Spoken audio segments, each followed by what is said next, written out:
Welcome to an all new episode of Unhealthy and Unstable, episode 37, I believe it is. Um, wait, hold on. Okay, there we go. Hey, he's here. Yes. All black, Watching the game. Just on time. all black for Black History Month. We appreciate it, Joel. You did it out of love. It's okay. You don't have to say it. I'll say it for you. Welcome to another episode. There's quite a few things to talk about. We had new episodes of Your Friendly Neighborhood Spider-Man. We had Invincible, which, by the way, what Marvel's doing with Spider-Man is kind of how I want them to approach all their shows going forward.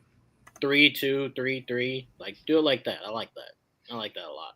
It was a pleasant surprise. I thought it was going to be one episode today when it was just like, do you want the next one? I'm like, oh, well, yes. Yes, I would. I would. I thank you.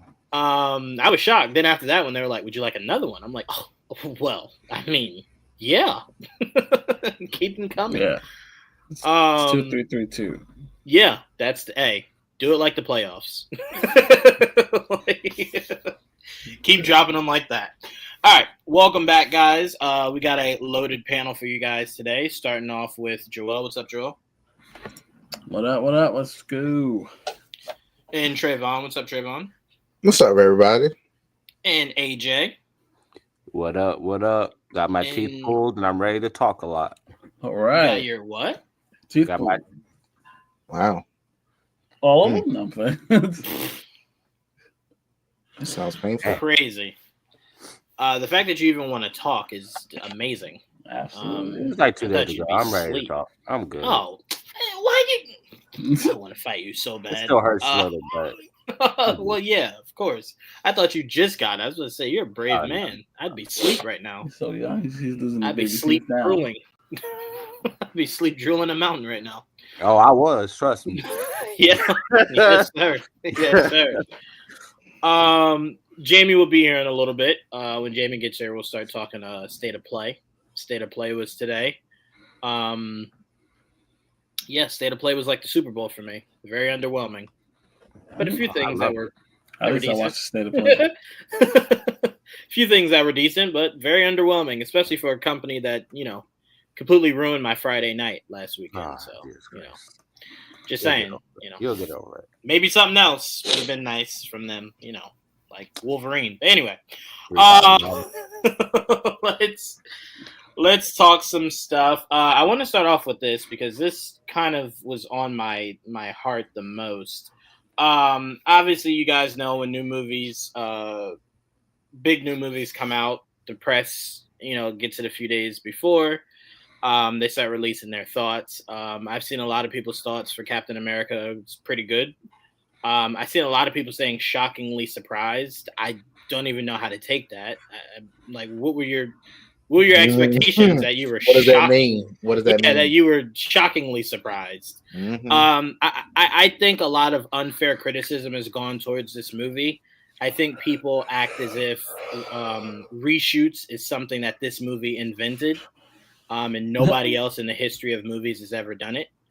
Because that's really the only thing I could think of, right? Because we didn't hear anything else bad about this movie. Is outside of they maybe did more reshoots than we normally are used to Marvel doing. Even taking out, Joel. Me and Joel know who this person is, but listen to Seth Rollins. Apparently, took out everything regarding what he filmed in that movie, and we thought it was significant what he was going to be doing in that movie. But again, I don't look at this the way that I looked at Falcon and the Winter Soldier when that was going through what it was going through, obviously because of COVID. Because that final product was just a disaster, but that was mainly because there's really nothing else they could do, right? Your main plot line was a pandemic in the height of a real pandemic. It's not really much you could do there. So yeah, obviously Rotten Tomatoes doing their thing. Joel, I was saying before the show started that we as like a community maybe need to stop allowing people to utilize Rotten Tomatoes because I think sometimes they sway it. I really truly do. Those movies that they want to like, they love it. The movies that they don't, they kind of give it an average score. That's the problem. It's an aggregate, so it's like it's whatever it gets. It gets. It's not like they can technically sway it themselves, you know. So I get it though, because a bad score makes it look bad. Right. So less people want to see it. But at the end of the day, we've seen low scoring movies make money. At the end of the day, word of mouth, it's what the people say. So if it has a high audience score, it'll probably do well. Which in reverse, again, just because it's not doing as good as like right now, it's in 50s, right? 52. Yeah, last time I saw it was like 50. Yeah, 50, 52, yeah. Yeah, so somewhere in the middle. You want it to be fresh, it has to be 60. Right. So right now it's split, literally. Like maybe a little more positive, just barely. But and that's what I've seen, mostly positive. The reviews I've seen have been mostly positive, but they're all like, it's not great, but it's good. And it's better than I expected is a lot of what I've seen, like you were saying. Right. I've had people reach out that saw it yesterday, reach out to me. I've heard a lot of, I've heard it's been drastic. So let me just say that I've heard as good as Winter Soldier. Wow. And then I've heard decent. And I'm like, that's a wide jump. That's a wide berth. Now, the people that said that, are they people that watch everything in the MCU? Or wait, which one? The people that said it was decent? Yeah. What are they? The people that said they were decent, both of them are people that have followed the MCU through its entirety. I think people that think it's decent. I didn't ask them because I don't want any more conversation about the movie until I see the movie. Yeah. But the question I would have asked them is, did you because I don't go into movies with expectations, right? I just very much go in like, okay, well, let me not say that. I don't go in with high expectations, because if you show me something, I'm going to want to see it. And then if it's not there, I'm upset. Like Bloodsport. I went into that going, all right, this character needs to look like something. I sat down in that movie and I was just like, well, I mean, that was a movie. I still to this day believe that movie started COVID. Yeah. So for me, it's just I think if you say things like it's decent, I'm just very curious what didn't strike you. Were you interested in what they were doing with Sam heading into like what? I feel like people that say that a movie is decent really don't know what their thoughts are on that movie. That's what I think, really. Or AJ, could it be maybe people should stop giving direct thoughts right after seeing something? Maybe they should sit with it? Yeah, I feel like this instant like want to give out your thoughts without actually thinking about it at first. It's just very it's really bad because we don't have time to think.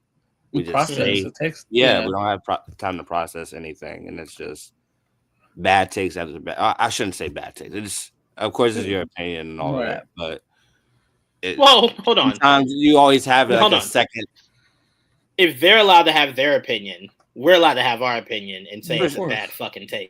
For sure. So, I just want to be us. My opinion, your opinion sucks. I feel like this is why so many people have like a change of thought after they watch it a second time or a third time. It's because they don't really have time to process that movie, and it's right. It's really annoying to see this because it's like, oh, it's decent, it's okay, it's good. It's like, if you don't know what to think, just don't say anything at this point. It's like, ugh. Ditch says, as someone who says movies are decent, it could be that it was okay, but nothing memorable or worth expanding upon. That is true. That's fair too.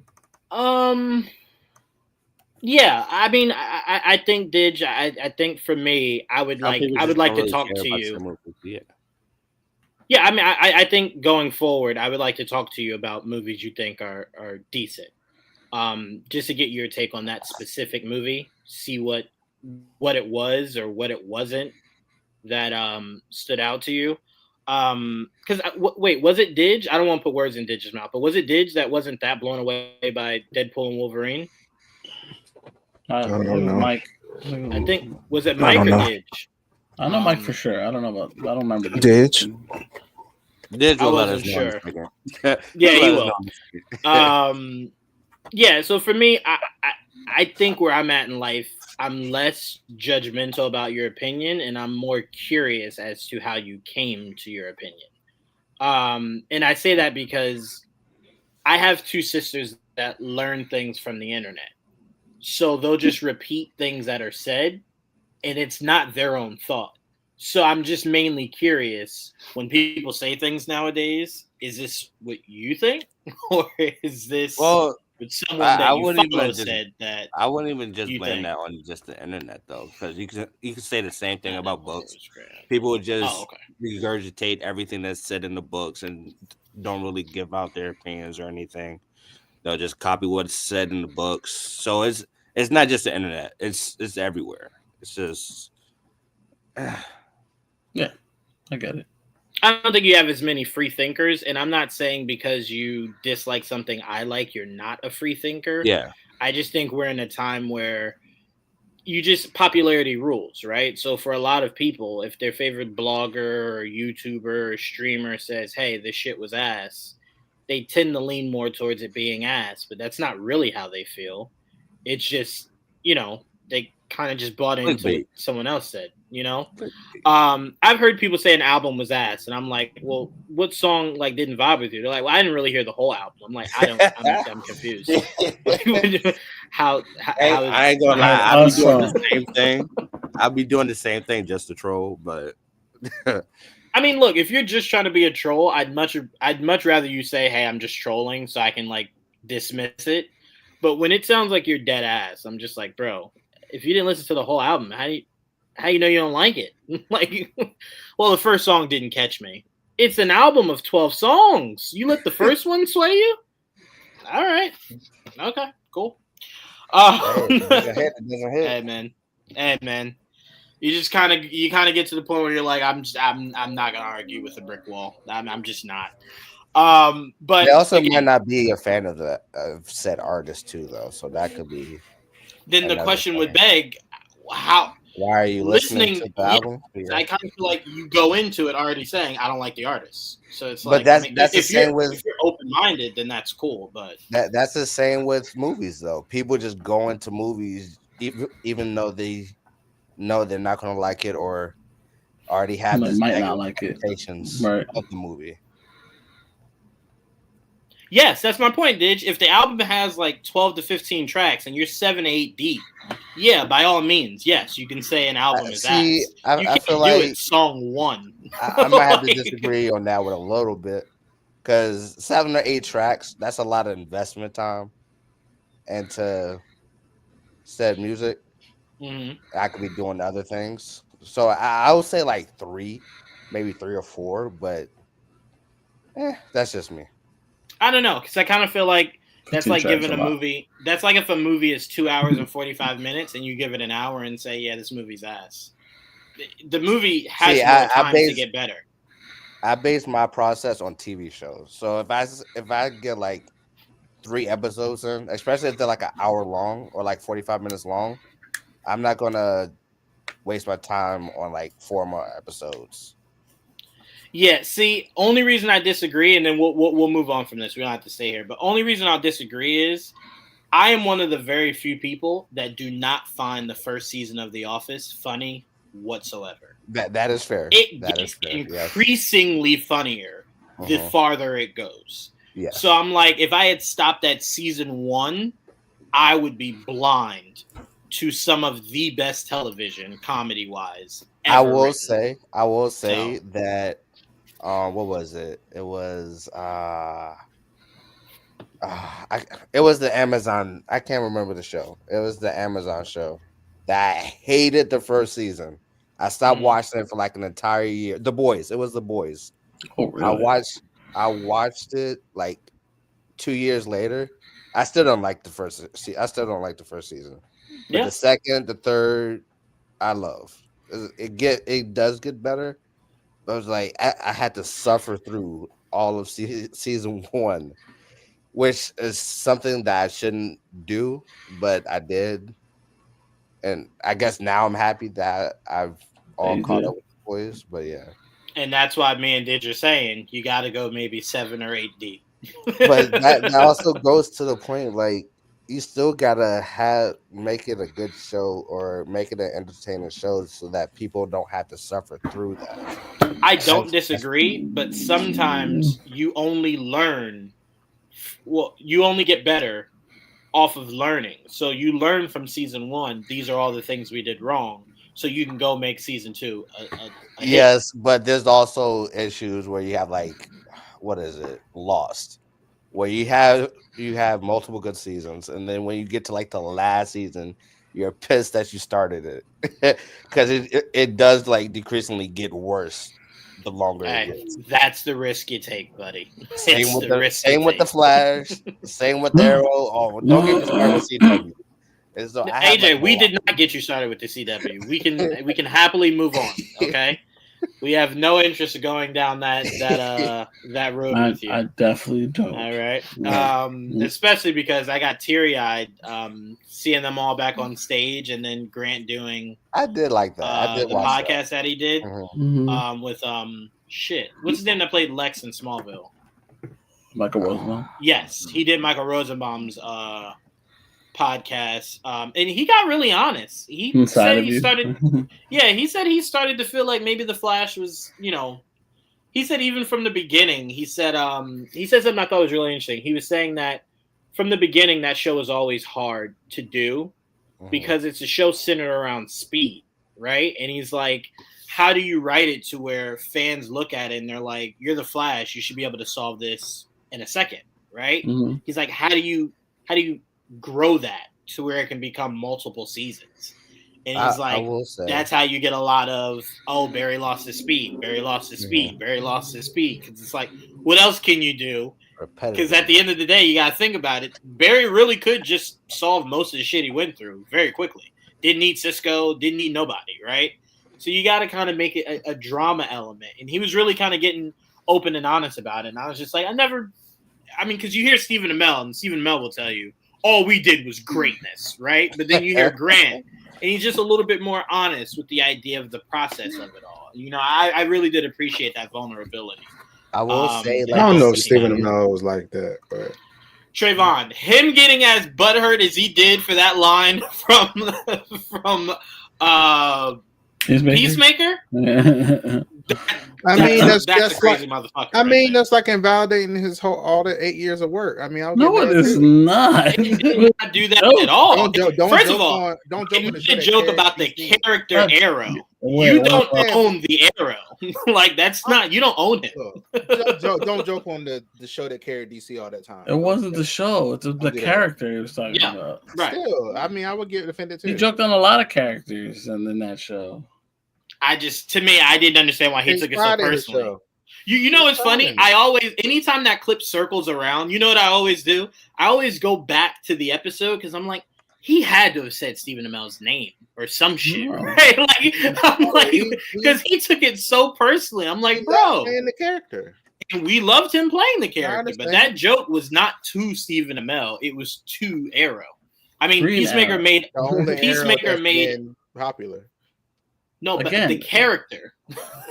If someone makes a joke about Superman, I don't think the estate of Christopher Reeve should go, whoa, hey, fuck y'all. It's like, no. You're talking about Superman as a character. No, hold on. He did talk about Superman. If it comes from a James, exactly. See, the difference is if it comes from a James Gunn project, you know which Superman he's talking about if he makes a joke. So no, you don't. Yeah, it's Superman. It's not talking about a project. He's talking about the character. He talked about Batman in there too. Mm-hmm. Talking about a lot of characters. And we know which Batman he'll be joking about. Yeah. No, it doesn't matter because they'll make the jokes again. You think you're gonna make those jokes again? I think where it comes from. It's where it comes from. Who wrote Peacemaker? That's all I'm saying. That doesn't matter. I just don't. I think you guys give. You know what, Trevon? You sometimes talk about James Gunn, how these K-bots talk about Kendrick. I think you look way deeper into him than needs to be. I think he's a very surface level guy. I think if he wanted to take shots, he would take shots. Yeah. I think he just writes jokes about characters. because characters are fun to make fun of, right? It's fun to make fun of Aquaman now that Momoa is not there anymore, right? Now you don't have to be afraid of the character. So I'm like, I don't know. I think sometimes a joke is a joke. What it did say? I just rewatched the joke. It was so tame. Yeah, Amel was heated in that interview, and I was just so confused. I understand. Because I was ready to take his side. I'm like, yo, what the fuck did they say? Then I listened to it. I'm like, huh? Like, don't mention me. All right, man. They didn't, because your legal name is not Green Arrow. Keep Arrow's name out your motherfucking mouth. Yeah, that's what happened. But hey, God bless him. God bless him. I mean, he loved his character. He was willing to protect it. So that's he's the only one. Hey, I appreciate his love for it, because I always have love for what he did. But I just forward to seeing his comments when they recast. Ditch said I didn't know he got mad about it until today. Had to go see what I missed, bro. When I came across the clip, I was so taken aback. I thought I was missing some context. Is where I was confused, because it was a clip, so I was very confused. Where was I at? Okay. Joel, Trevon, did you guys talk about Nate Moore speaking about T'Challa? Did we? No. Okay. So Nate Moore says there are no plans to recast T'Challa in the MCU. Quote, everything you read online is not true. All right, Nate Moore. No, that's a lie. I think that's semantics. I think the semantics are, we're not recasting Chadwick Boseman's T'Challa, but we did name his son T'Challa, and that motherfucker's going to be the Black Panther. So it's semantics. Congratulations. We're not stupid. Bravo. I don't really know what else to say to that. Like, I wasn't born yesterday. I'm not an idiot. Am I correct? He doesn't even work at the studio full time anymore, right? No. He left, but his last project is the final Black Panther. Right. That's his last project. He's still part of Black Panther 3. But yeah, right. he's not doing anything else. Yeah.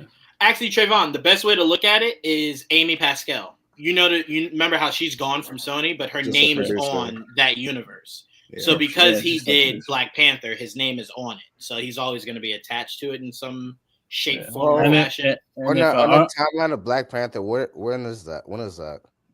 What do you mean? Not Black Panther. Black Panther 2, Wakanda Forever. Like 2025 or 2026? You mean like what year? Yeah. Yeah, around 2025, 2027. So how would the child become Black Panther at this time? Because we're assuming the third movie is after Secret Wars, where the world reboots itself, and we're saying in that reality, his son is now obviously you can age him up. Yeah. I got you. But again, we don't know that. We don't know that for sure. All we know, Black Panther 3 could come out in 3 years, and he's still a child, so we don't fucking know. But that's our assumption, is that that's what it's gonna be. We can do a kid Black Panther. No, I think that would be very disrespectful to Shuri. It's like, we don't even want to use Shuri. Fuck that. Put it on the child. Like we're good. We're good. Put it on the kid. Yeah, you guys. Is there any thoughts on that? I mean, do we think it's just semantics, or? I always figured it was if they were doing it, that's probably what they were doing. And considering there's literally a big multiverse movie coming, it could have been a fucking random T'Challa from another universe, right? So never count out anything when it comes. I never thought of it as a recast anyway. Me neither. Not in the traditional way. Yeah, right.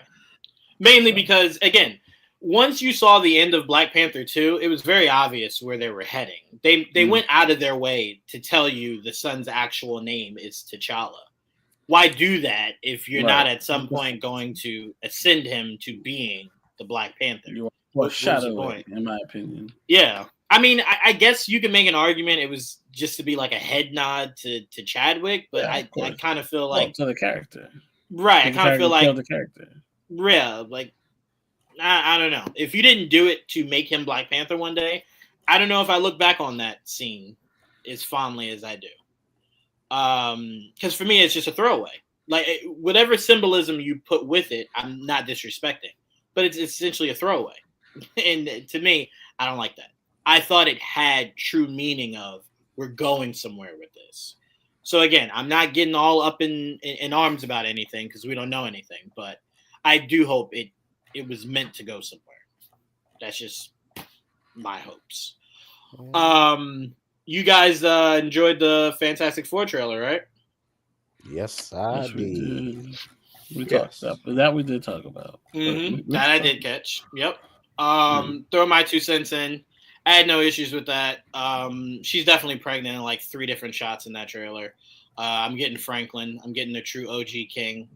I'm getting Omnipotent. Like the second movie, though. Nah, I'm getting Omnipotent himself. OP God. OP It's King. It's called That's way too soon, my God. We can get off first step. I'm getting You're expecting too much, Juwaan. You're expecting too much. I'm telling you this Franklin right now. Take his first steps. Exactly. Thank you, Trevon. Thank you. That's gonna be the end credit scene. The end credit scene is gonna be. Even if it is his first steps, like. You do not know he's a baby, right? Yeah, he's gonna be the most. He's gonna be like Jack Jack. He'll be like Jack Jack. Thank you, Trevon. I was gonna say y'all didn't say shit about Jack Jack. All right, why can't he be Jack Jack? All right, I don't want to hear no shit. I want him. I want Franklin to come be out, Jack. open the portal. Jack Jack didn't walk till the second movie. It don't matter. I want Franklin first at the beginning. What you mean? No, wait. Hold on, Trevon. I want Franklin's first steps to be killing Galactus. That's his first steps. Done. Oh my God. Y'all couldn't do this. The fuck? I had to. Fuck. The baby after he kills Galactus and shits his pants. Yeah, exactly. What was I gonna say? Wide and Charmed. I love that, Trevon. We're gonna be like. Yeah, I think the only issue I had was I don't love Ben's voice. I don't. Maybe it'll grow on me, or maybe I'm just used to it sounding a lot raspier. You haven't watched The Bear, right? No. See, yeah, you wouldn't mind if you watched The Bear. It wouldn't bother you. You'd be like, okay. Well, no, I know that's how he sounds, and that's fine. That's what I said. I'm open to. No, I'm saying you'll be used to his voice now if you watch. Oh, I see what you're saying. Yeah, it was when I first heard it, I was just like, no, I don't like it. I was ready for it. I was already expecting it. I don't like it. I don't know if I thought maybe they would do something to the voice or something. I don't know what I was thinking. I questioned it when they casted him because I was like, if they're just gonna CGI him and then deepen his voice, then why even cast someone that's important? If most of the movie, he's covered, and then you don't make him sound like him either, you're like double hiding him. So like, why cast someone?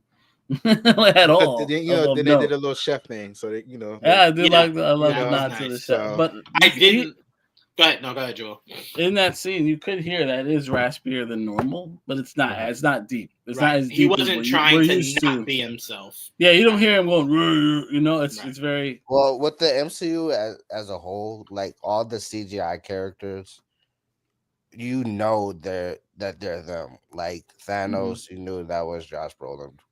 You could tell that was Josh Brolin. Same with the Thing. Just all the CGI characters there. Even Red Hulk. You can tell that's Harrison Ford. Mm-hmm. So they give like identities to these characters that look like the actors just to let people know. Well, hold on.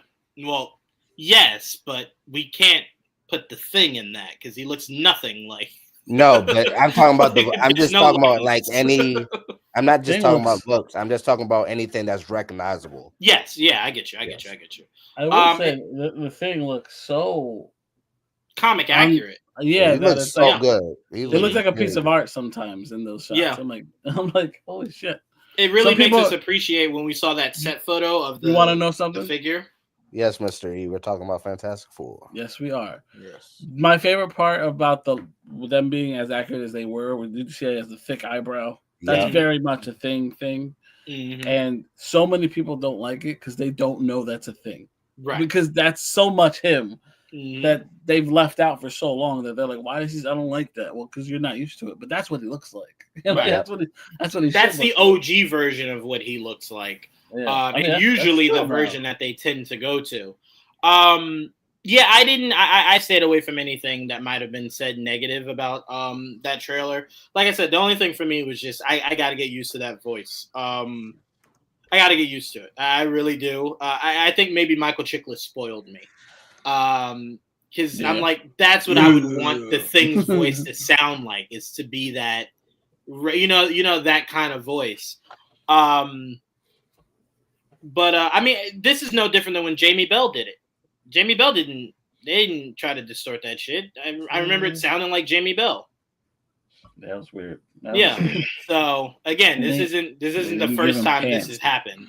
Yeah, there was a lot wrong about that. But I'm very curious because I do love Herbie. I love Herbie. I need to know who's voicing Herbie. I just need it. I need it. Remember to be Natasha Lyonne, right? That was a rumor. I don't know. Yeah, that was a rumor, but it's never been like. We know she's in the movie in some capacity, but we don't know. Yeah, she's Birdie. If it's a voice or you think she's Birdie? Yeah, she's Birdie. She is Birdie. She could be. What if? Nah, she's coming to fuck some shit up as Birdie. They could do it. I will say this. One thing I want to give the Fantastic Four. What's the director's name? Shackman. Yes. Yes. Thank you.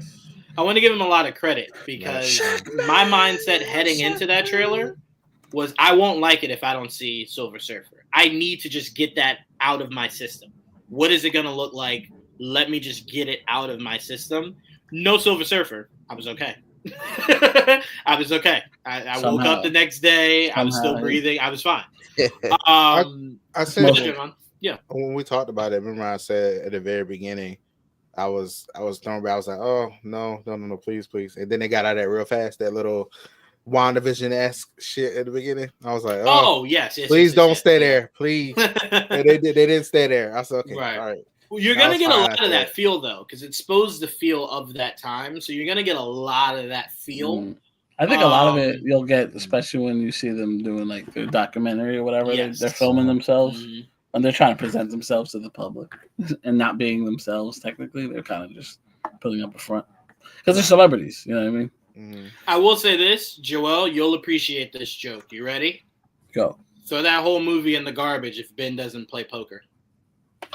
And has a cigar on while he's doing it. Has to. If he doesn't have it, throw it all in the garbage. That's not Ben. I want him sitting on the couch, smoking a cigar, watching wrestling. Yes. All has to be there. Throw it in the garbage. He's got to be from Yancey Street. I want all of it. Right. All right, let's stay here in Marvel. We got a trailer for Thunderbolts.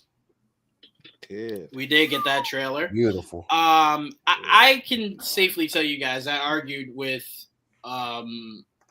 this group I'm in for about a day and a half on whether or not that silhouette floating in the sky that seemed very dark, on whether or not that was Sentry. And I keep trying to tell them, I don't think you get a lot of Sentry in this movie. I think you get maybe about 10 minutes of Sentry, and then it becomes the Void. I think the whole ending of that movie, or the second half, is him as the Void. I think the only Sentry you get heavy is probably when they first show up to the new Avengers. The bought Avengers Tower. I was gonna say new Avengers Tower, but that's not what I meant. The bought Avengers Tower. I think that scene where you see Bucky throw a punch and it's caught, and then his arm is thrown off.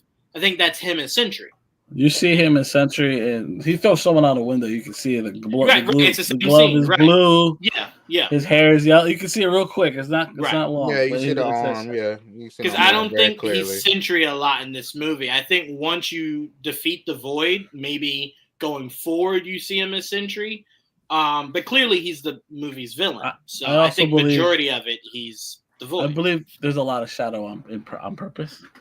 Yeah, I think they're hiding stuff, obviously, too. You know. Yeah. Sentry in the MCU, who could have ever saw that happen? Not me. Not me. No. I'm feeling very much like Paul Rudd in that Hot Ones. Who would have seen this, right? I wouldn't. Who would have thought? Not me.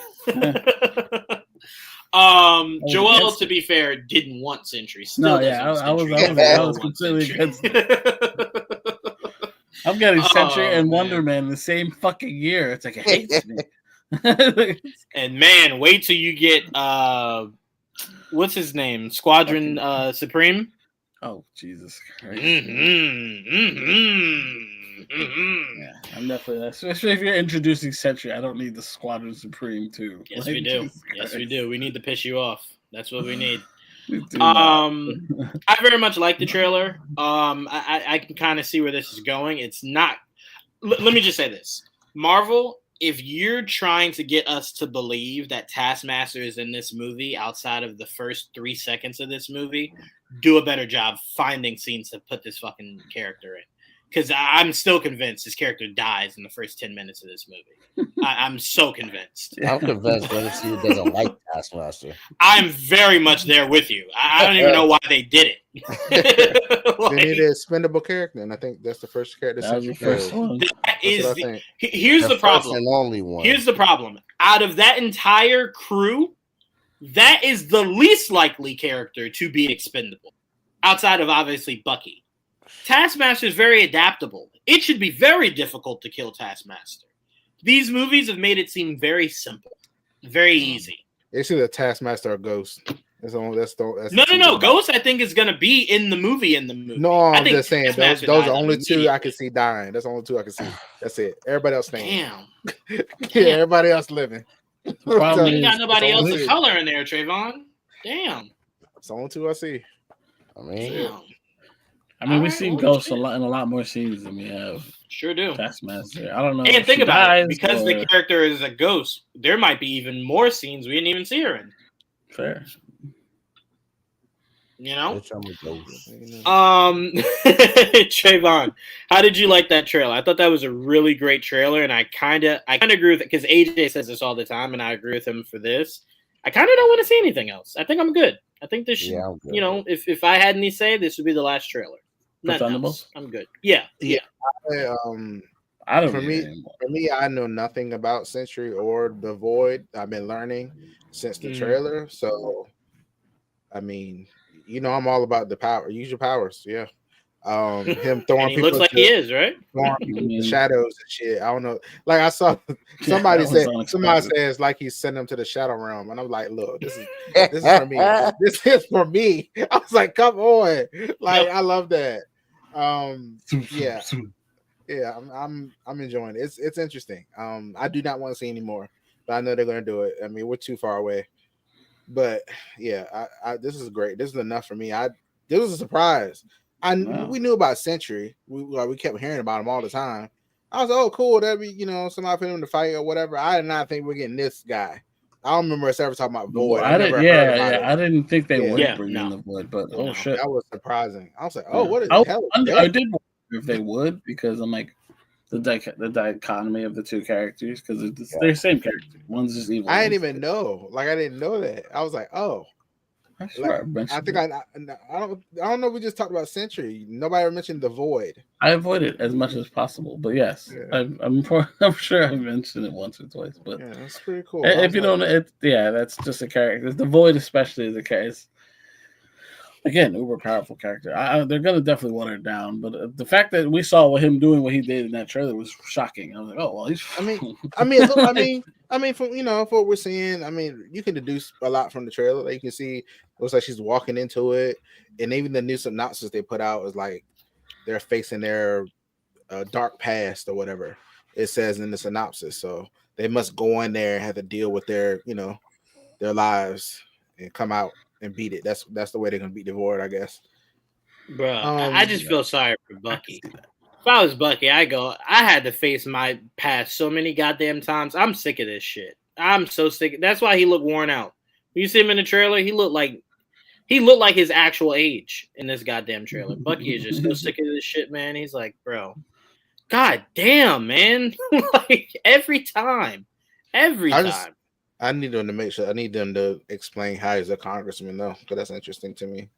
That's what it looks like. And I was like, oh, let's see. I want them to explain that. What do you mean? How he how he became a congressman, like with your background. How does that work? Remember, it's interesting. It doesn't exist anymore. I'll say this. Obviously, background doesn't matter in this country. Well, that's true. Real life or in movies. Anyway. Yeah, it makes it more believable, if anything. Murderer? Sign me up. Even the look that happens in the trailer is very interesting. I'm just saying. Looks a little familiar. Yeah. Leave it at that. But yeah. But yeah, it's it looks good. It looks like fun. I can't wait.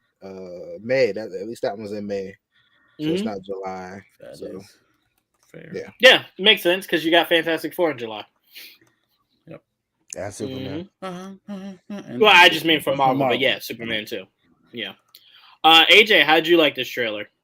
Yeah, I loved it. So good to see Yelena back. I wish I can get Kate in this movie too, but I'm not gonna get those two together for a while. It is what it is. I don't know. You might. No. Make a little tease of her. I don't know. Wait, tease of who? Sorry, I was reading Mr. E's comment. Kate Bishop. What? They could tease her somewhere. Don't what me. They could show Yelena talking to her or something. Bruh, I don't know. I thought you said when she got married, you moved on. Why are we done? Why are we circling back? What they got to do with anything? That's why he's bringing her up. I did not move on, Juwaan. Okay, I did not. All right, you psycho. Ain't got nothing to do with it anyway. She just popped up on my screen in Twitter. Like I don't know. Hey. No. Joel, she popped up on my screen. You wanna know why? AJ retweeted it. AJ quote tweeted it. That's why. There's no shock there. Anyways, I'm gonna send this gift to AJ right now. Look at this woman. I can't wait to see the Sentry, aka Bob, aka the Void. Mm-hmm. I'm really curious if they're going to go into the mental illness of the character, the whole schizophrenia and all of that stuff. I'm really curious if they're going to dive deep into that, into his character, into his psyche. I think there is going to be a level of mental health explored because unless he's pulling a fast one, Bob does not seem cognizant of what he does. Yeah, that's what I'm hoping right now. Yeah, it is funny because there are so many images that people imagine. At least the image they show of Sentry, who's this big, muscular man, long hair, and that's not always what he looks like. He looks like Bob. Just like he's just a dude. There's a lot of people that like really don't understand Bob as a character. They just know that he's just Sentry. Yeah. Right. Mm-hmm. So I'm curious if they're gonna focus more so on Bob and then the Void. I don't really care if they go into Sentry in this movie, but I do hope they like develop him into that character throughout the future of the MCU. Within the Thunderbolts, I just want them to focus on Bob and the Void a little bit because I feel like that's an interesting dichotomy between those two characters. And it's sort of like the Hulk a little bit in the way where he's fighting with himself to hold himself back, which is something that we did get a little bit with the Hulk. Oh, we did get a lot with the Hulk, but I feel like it's a more interesting story with the Sentry as a character. So that's one of the main things that I'm excited about for the Thunderbolts. That and the entire chemistry between the Thunderbolts team or whatever they're going to be called. Mm-hmm. I've heard a lot of people say Yelena's going to be the star, which I have no doubt about it. But I think Sebastian Stan said that like early on when they first previewed it. I think someone on that cast was saying she's like the heart of it. Oh wait, Joel, was the article saying Bucky was the heart of it? It's either Yelena or Bucky. It was one of the two. Yelena, we've heard for a while that Yelena was actually the real star of the project. But I believe he said it. Like he said, like that's what I thought. What I thought. Okay. Yeah, there's a lot for me at least. There's a lot going for this movie. So I'm expecting a lot, more so than Captain America: Brave New World. But I'm still excited. Well, we've heard, and the thing is with Thunderbolts, everything I've heard at least from like people talking, good things. They've heard good things about the screenings. So I was like, that could be the surprise hit for the summer. You never know. I hope so. I definitely hope so. I hope Marvel goes 3 for 3. That'd be great. I mean, it'd be like old times, right? Good old times, man. Back to that. They make him right, regardless, in my opinion. No, I mean, it's hard not to, right? Y'all see the thing where the asterisk went from 6 to 5? Everybody was like, the asterisk beside Thunderbolts was 6, and now it's 5. Sides. Yeah, like the internet detectives are so good, bro. The new asterisk is 5 instead of 6. There's a new poster. We with still them do think they're gonna die, so that character's gonna die. There's 6 in the poster that I'm looking at. Okay. Like the newest poster I saw has all of them in a circle. And there's 6 pixels. And Bob is in one of them on the side, like with Yelena's picture. Because there's 7 in total. Right. Yeah, no, I mean, I'm really excited for this. I do love how in the first trailer they harkened on "That's a horrible fucking name," and they doubled down on it in this trailer. He says we can't. I wonder why you can't. Why not? Look, we can't. Maybe because of the president's no, but Joel, that's why me and AJ kept saying it is paramount we get to tomorrow, because once we see that movie, so much more Thunderbolts, just the trailer, like not the movie as a whole, just the trailer will make so much more sense. Yeah, because you're saying Thunderbolts when you're giving me a movie before that with a man whose last name is, his code name is Thunderbolt Ross, right? Yeah. So you kind of look at it and you're like, did he form it? But that comes before, like it's just confusing. So. For Bucky to say you can't do that because the president's nickname is Thunderbolt, right? And he would have to sign off on that. So it's like, what about you? You know what I'm very curious about? Right. This is what I'm curious about. I wonder if that's a swerve. What is? I wonder if those two dialogues aren't the same moment. I wonder if he says Thunderbolts and they spliced it to where Bucky says we can't use that. What if what he's actually saying is Dark Avengers and Bucky's like, no, we're not doing that because we're not the Avengers, right? Like, I could see something like that, like it being a swerve. Who would call themselves that? Even the Dark Avengers didn't call themselves the Dark Avengers. I know. But, I mean, you never know. I mean, they're all bad guys, so, I mean. They were just the Avengers. Yeah. Oh, Joel, as I pass it to you, I do want to say no one's well, let me not say no one. I don't know that no one is. I feel like it's not being talked about enough how what we got in this final season of What If is translating in live action. Remember the episode of What If where the Red Guardian was so in love with the Winter Soldier? It was like his hero. Yeah. He was geeking out when he saw Bucky. He's like, he's so cool. Like, he's so awesome. So I'm like, I thought that was so awesome that they kind of like sprinkled that in the live action, that he's such a big fan of the Winter Soldier. That's still canon in this universe. Yeah. Right, exactly. I thought that was really cool. But what were your thoughts on this new trailer? Mine? Yeah. Mm-hmm. I liked it a lot. That was Wendell Pierce we saw in the beginning, right? Yes. I thought so. Yeah. That little slick motherfucker, him. This is 2 movies this year. Good for him. You know, it's Marvel and DC. Getting that Marvel money and that DC money. Yeah. Make that money. Yeah. I thought I saw. I was like, hey, I know you. Juwaan, I posted that gift 23 hours ago. Oh, did you? Damn. You got the exact time. God damn. Let me tell you something. She looks really good in that. Damn right. Let me tell you. Anyway, yeah, I really dug it. We saw basically everyone. The thirst was real. I'm not gonna lie. Yeah, we got a little bit of everybody. Like aside from maybe we got a little bit of Taskmaster. It's not like they hit her completely, but like we were saying earlier, it's like she seems to be in only certain parts and like maybe just the beginning. Mm-hmm. That she's noticeably absent and through, especially the part of the car ride when there were Bucky. Like, where the fuck is she? Like, dead on the ground somewhere. Yeah, what's happening? That's head odd. Fucking blown to bits. I still believe. Like, I was surprised that they showed us at least who we imagine is the Void, because I thought we would just get a Sentry look, and even that was very hidden from us. Mm-hmm. And they showed us just a silhouette of who could possibly be some flying Superman-looking character, right? Yeah.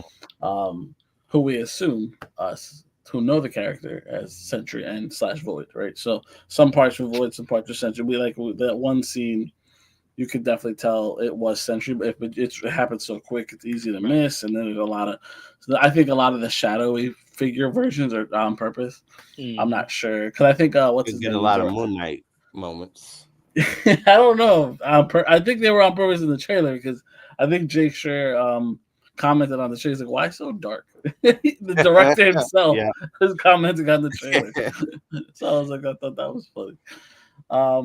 But I really look forward to the mystery behind the asterisk. I still remain like, I don't know why it's drawn me in as much as it has, and I hope it hits because since the movie's been talked about and since they added the asterisk, I'm like, why? And it's probably because of the whole stupid they can't actually officially call themselves Thunderbolts. Mm-hmm. So it's like in name only, like it's because the fucking Red Guardian keeps calling them that. But that's not what they are, right? Right. And will they keep the name? Will this still be a thing afterwards? Will they be in the next Avenger movies? Like, a lot of question marks to be answered. You know, my biggest question is for you, Joel. I'd say for you, like you wrote the movie, but in my head, you did. Okay. Biggest question is, I'm curious the importance of the name because my biggest question is, outside of an Avenger movie, when else will we see? Like, it's not like they'll make a sequel of this. So it's like, where the fuck else will we see them where they actually get to utilize the fucking name, right? Because it's like when the world's ending, no one gives a fuck what you're called. It should save us. That's fair. Where else are they going to use this name? Unless they make like a series or something, but I don't think Bob Iger's going to want that. So it's like, you got to make it a movie. Where else would this fucking movie go? It's funny. It would work as a series because they don't have. It would. They don't have bombastic powers. You know, it's basically 3 super soldiers and what's her name? I don't know what you would call her. Assassin. Yelena's a widow. And No. I don't know what you would call Ghost. Yeah. Yeah, I'm not really sure either. They don't really classify people that have abilities that aren't mutant. Right. So it's like, I don't really know what you call them. Technically, it's a mutation. That's what I'm saying, but they haven't classified her as a mutant. So I'm like, I don't know what they call other people. Remember, because they were calling Wanda enhanced. There you go. Maybe she's enhanced. There you go. She does her shifting powers, and she has a cool little costume too. But we see her without the mask so much, we forget that she has one. Yeah. For someone that calls himself Ghost, I see her a lot. Often. I see more than Taskmaster. Everyone's hiding. Exactly. I like this. Call her Baba Yaga. Call her Baba Yaga. That's hilarious. I like that. That name's reserved. Yeah, for different franchise. But I'm really excited. I mainly because there's a lot of mystery behind it. Right. Like a lot of shit they're hiding. I will say because Trevon has made it very clear, and he's not the only one that he believes Bucky should be in Captain America. You know who I'm more interested to see if they're in Captain America? Val. Val. I've heard rumors she might be, but again, we haven't heard anything definitive. Because I'm like, a lot of what their name creation could be from Val. Maybe they don't create the Thunderbolts name. Maybe Val does, right? So I'm like, we're leaving that part out. She puts them together, so maybe she names them. Just based on the trailer, it looks like it's just a Red Guardian. It might be. It might be. It very well might be. My question is, how long is the Thunderbolts compared to Brave New World? That's my thing. Length? Like, yeah. How long? How far? We don't know. I don't think. I thought you meant how long is the movie? Timeline wise. Yeah. We don't know. That's what we've been trying to figure out. The time between. Yeah, I don't know.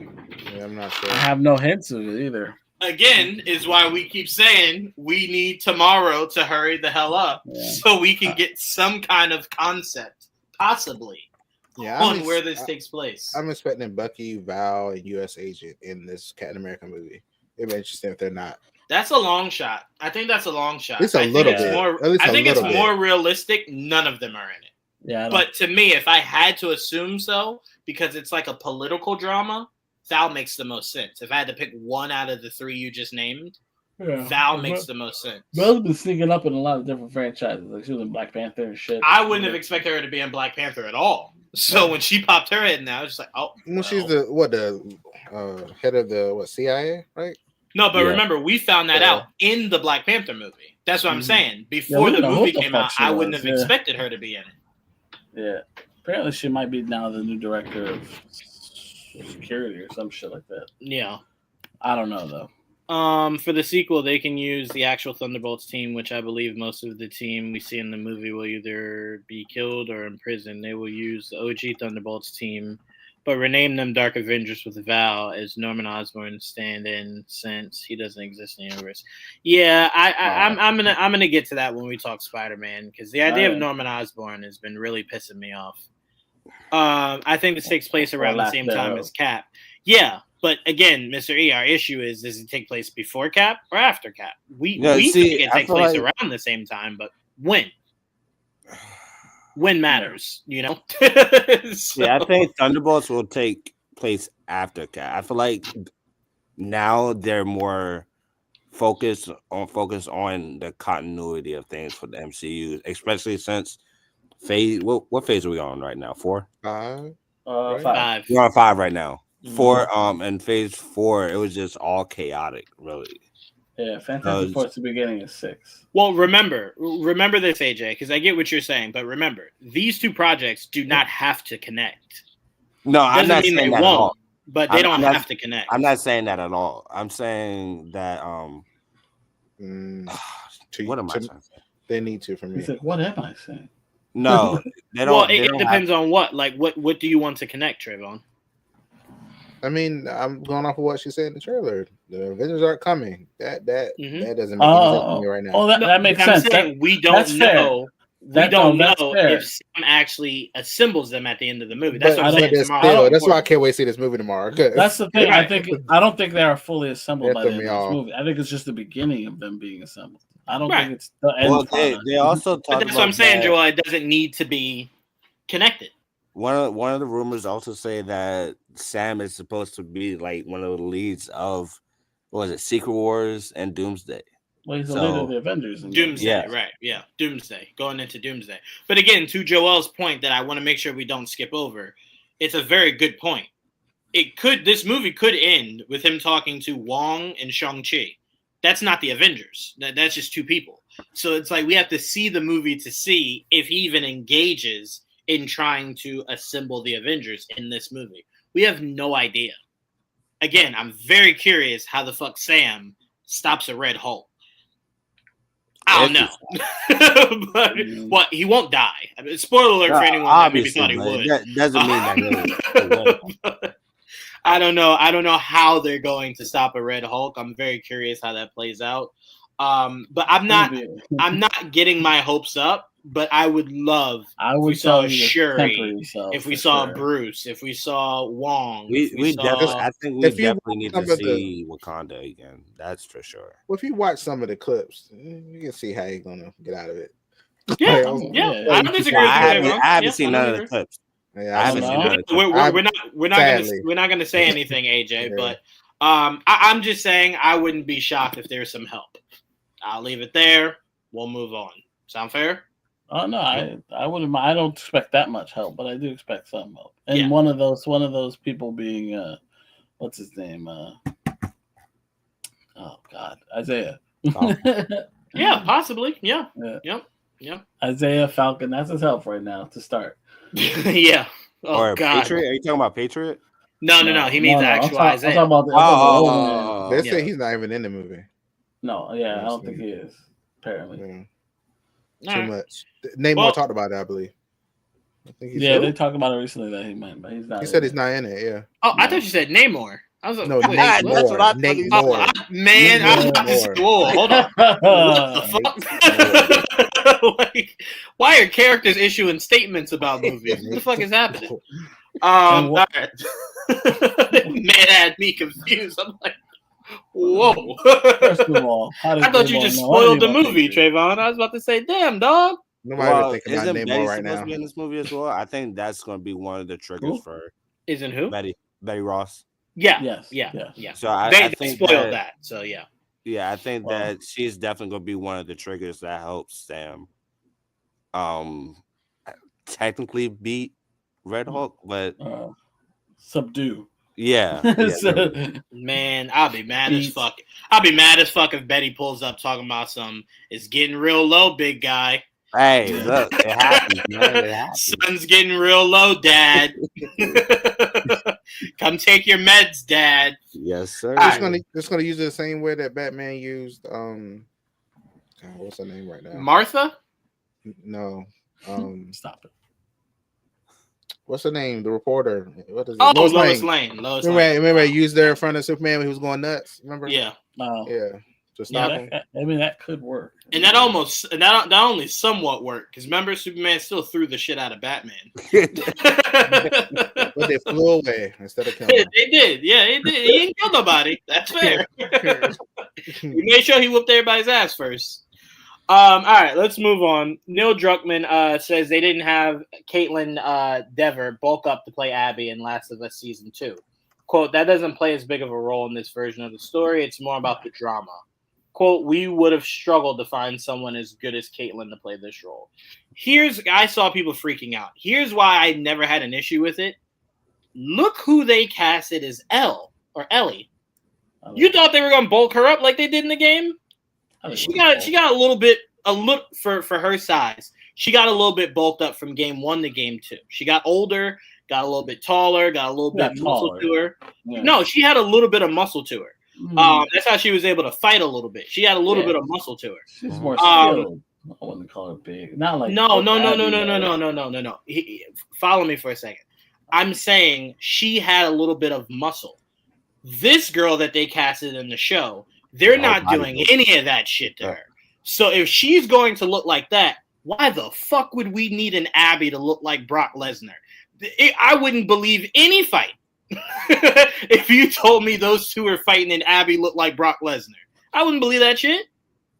So I'm like, I'm fine with her looking as normal as the opposing looks. I'm okay with that. Though. Her muscles has nothing to do with the storyline.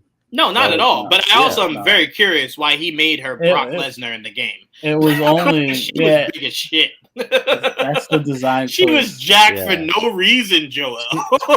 She had big arms. Well, technically, we do see her lift weights in the game as well. Yeah, she does. She does. No, but I'm saying she was muscular for no reason. There was no need for her to be that goddamn big. She had Grace. What's her name? I wouldn't be surprised. I wouldn't be surprised. Yes, she did. Yes, she did. Oh my god! Would you say, AJ? I said I wouldn't be surprised if she was taking steroids in that game. Oh, 100%, bro. 100%. I tell you what. When she was throwing punches, hers hurt more than anyone else's. I can tell you that for goddamn sure. But I don't have any issue with this. We had this conversation about season 1. He made it very clear. I'm here to get Emmys. I don't give a fuck what y'all fans are doing. Damn right. I want Emmys, dog.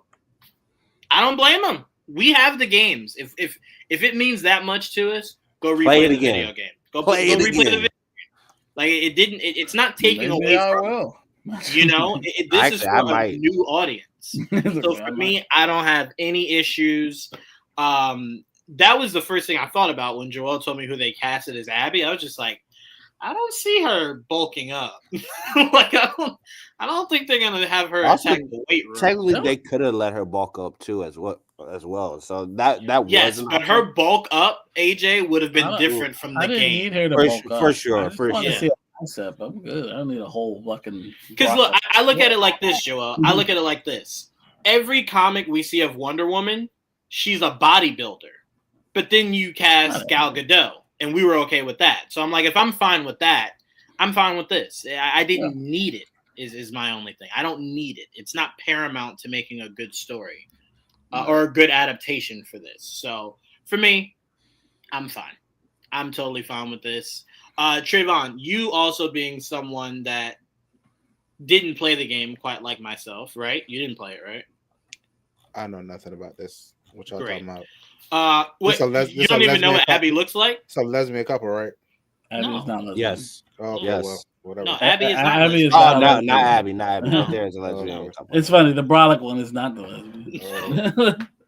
We're gonna take that out, Joel. We don't need you canceled.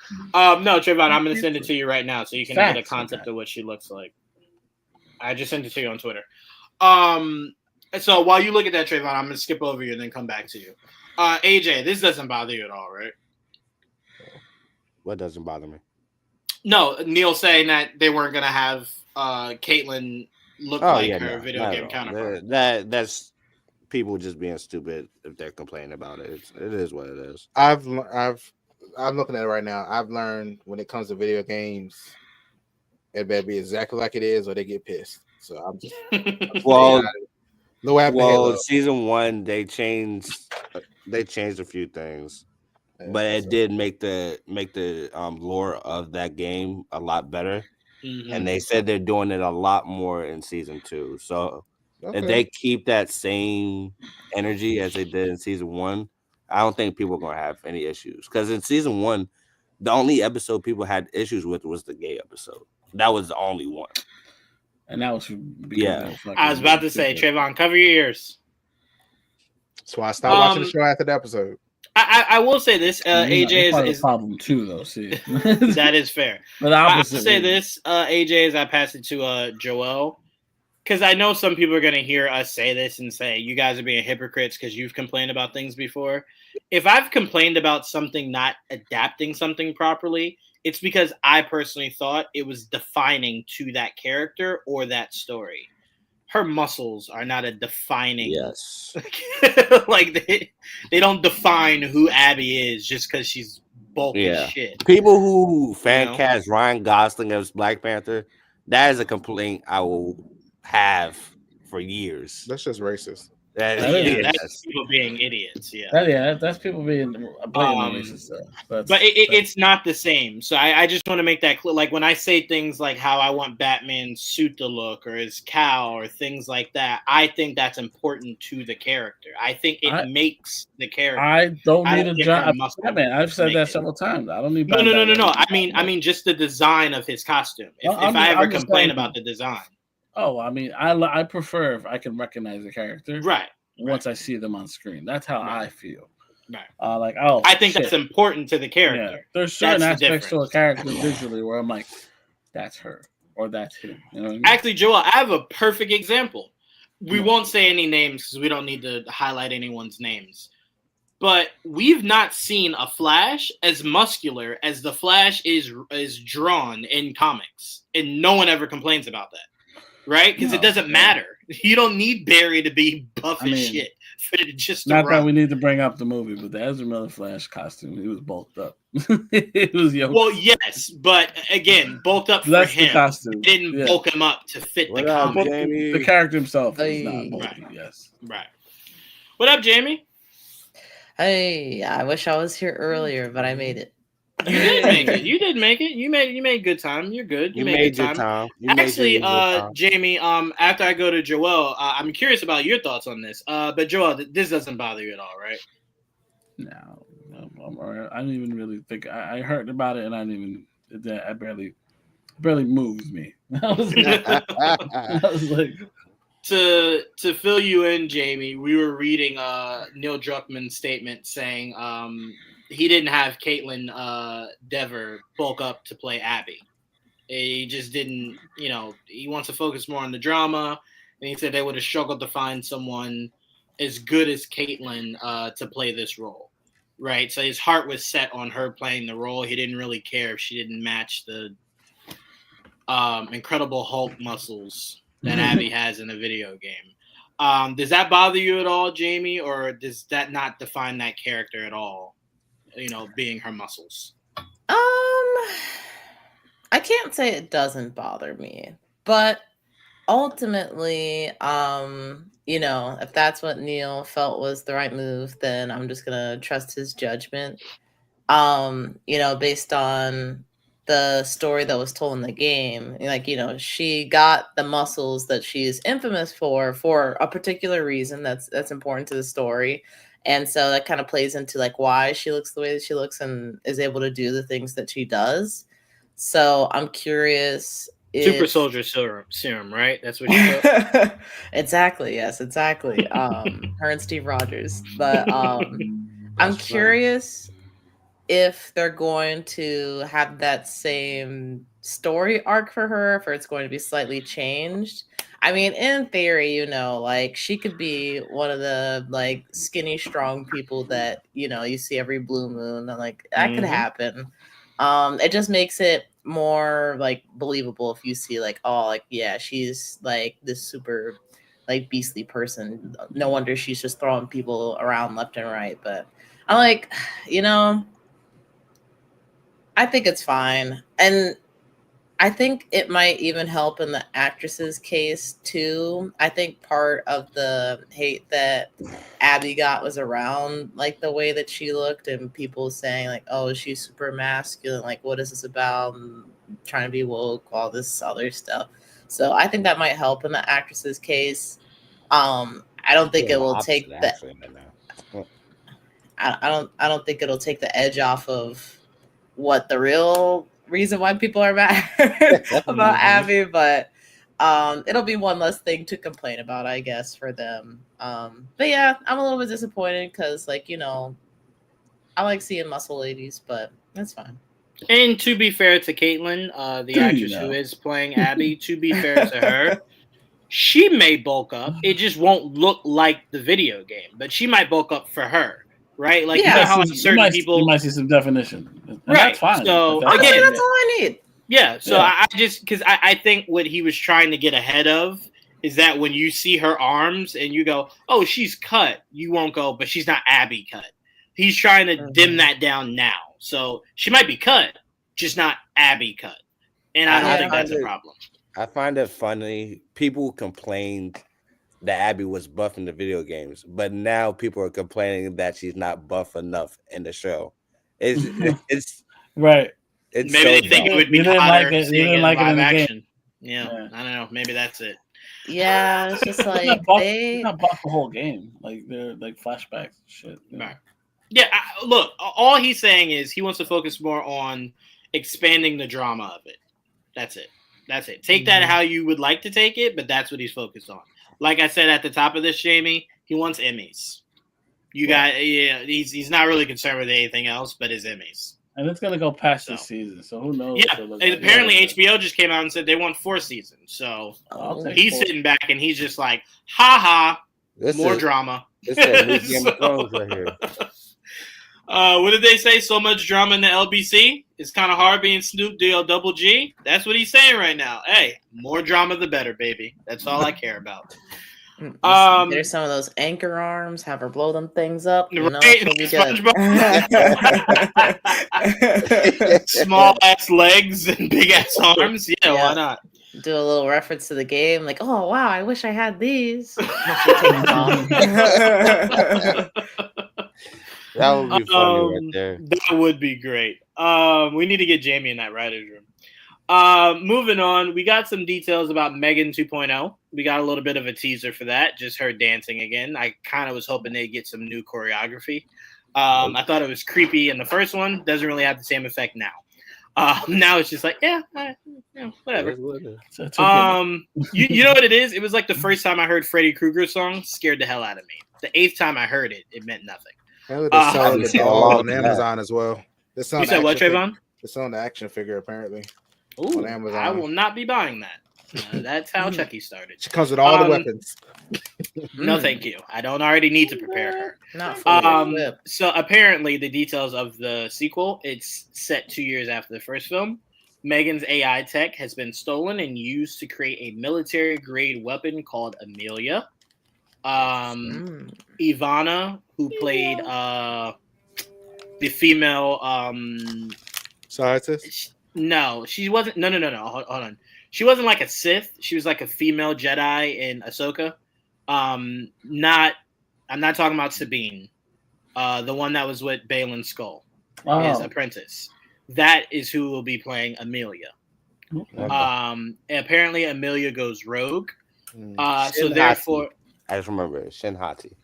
Shinhati, thank you, AJ. Shinhati. So apparently, after Amelia goes rogue, Megan is resurrected to save humanity with upgrades, making her faster, stronger, and more. Oh, it's lethal. Fucking Terminator. That's what this is. Yeah, it is. Terminator 2. It is. So that is the details on Megan 2.0. Joel, are you now more excited, less excited, or indifferent? Oh, modern day Terminator 2 with little girl dolls. Let's do it. I mean, let's fuck Yes, it. sirski. Yes, sirski. I never knew I needed it, but that's usually the best. We got it. Hey, we kept asking ourselves who would take the reins from Arnold. It's been answered. Megan. Fucking doll. Megan. Trevon, I don't remember if you saw the first one. Are you excited for this at all? I saw it, and the first one was enough. You're just afraid this is gonna come to life. That's all that is. Too close to reality. The first one was enough. Hey, you got too much technology in your house, man. Slim it down, or Megan's coming for you. All right, you'll either get Megan or Amelia. I'm telling you. Just brace yourself. You need to see these movies so you can know how to stop them. That's fair. Just saying. Education. There you go. I know how to defeat Chucky. The only movie that scared me the worst was that goddamn Scream movie where he was hacking her damn security system. I said, look, that's too much. That was too much. Trevon said this hits close to home. I don't like it. Unlocking her damn door. That was too much. I said, hold on. Well, Trevon, if history's taught us anything, Chucky didn't fuck with black people. I don't think Megan does either. So I think we're safe there. In the sense that she won't kill them? No, in the sense of she knows better. So did Chucky. Okay. There's a reason why the leprechaun went to the hood, but not Chucky. AJ, you excited for this at all? Not excited, no. But I'm gonna watch it. Wasn't excited for the first one, but I did like it. I was so excited for the first one. I had so much fun in that movie. I just watched it on VOD. I didn't even watch it. Hold on. You almost said VHS. I did. I was about to say, what retro shit was you watching? Megan on VHS? All right. Old timer. Look, and they can put Stranger Things on VHS. They could do it with Abby. They could. They really could. Yeah, it's like a throwback. Yeah. Jamie, you interested in this at all? I don't know. I heard good things about the first movie, and I've gotten very close to watching it on a couple of nights. But I don't know, just something about I just didn't never do it. So I'll have to watch the first one, and then I'll get back to you on the second one. Although now that I hear it's kind of going a Terminator route, I feel more compelled to watch the first one to see if I want to do the second one. The first one is a lot more funnier than you think it would be. That's what I was hearing. And I'm like, I had so much fun. Yeah, because I didn't initially watch it because it looked spooky, and y'all know I don't do a lot of spooky stuff, but people are saying they had a fun time with it. Yeah, I can tell you right now, I'm dipping my toe. Let me just help you, Jamie, if this helps at all. Movie's not scary at all. Like, at all. It's really a comedy. It's more funny than it is anything else. It's not really scary. My younger sister loved it. Yeah. Now, I'll say this. If you see it in a theater, it's a lot of pop-up scares. Like, it's a lot of pop-up scares. But if you watch it at home, you'll be fine. See, I always thought of it as like in the theater. A Chucky parody. That's all I always thought of it as. Well, that's how Chucky saw it. I don't know if you guys remember, but the Megan Twitter and Chucky Twitter were going back and forth when Megan was released.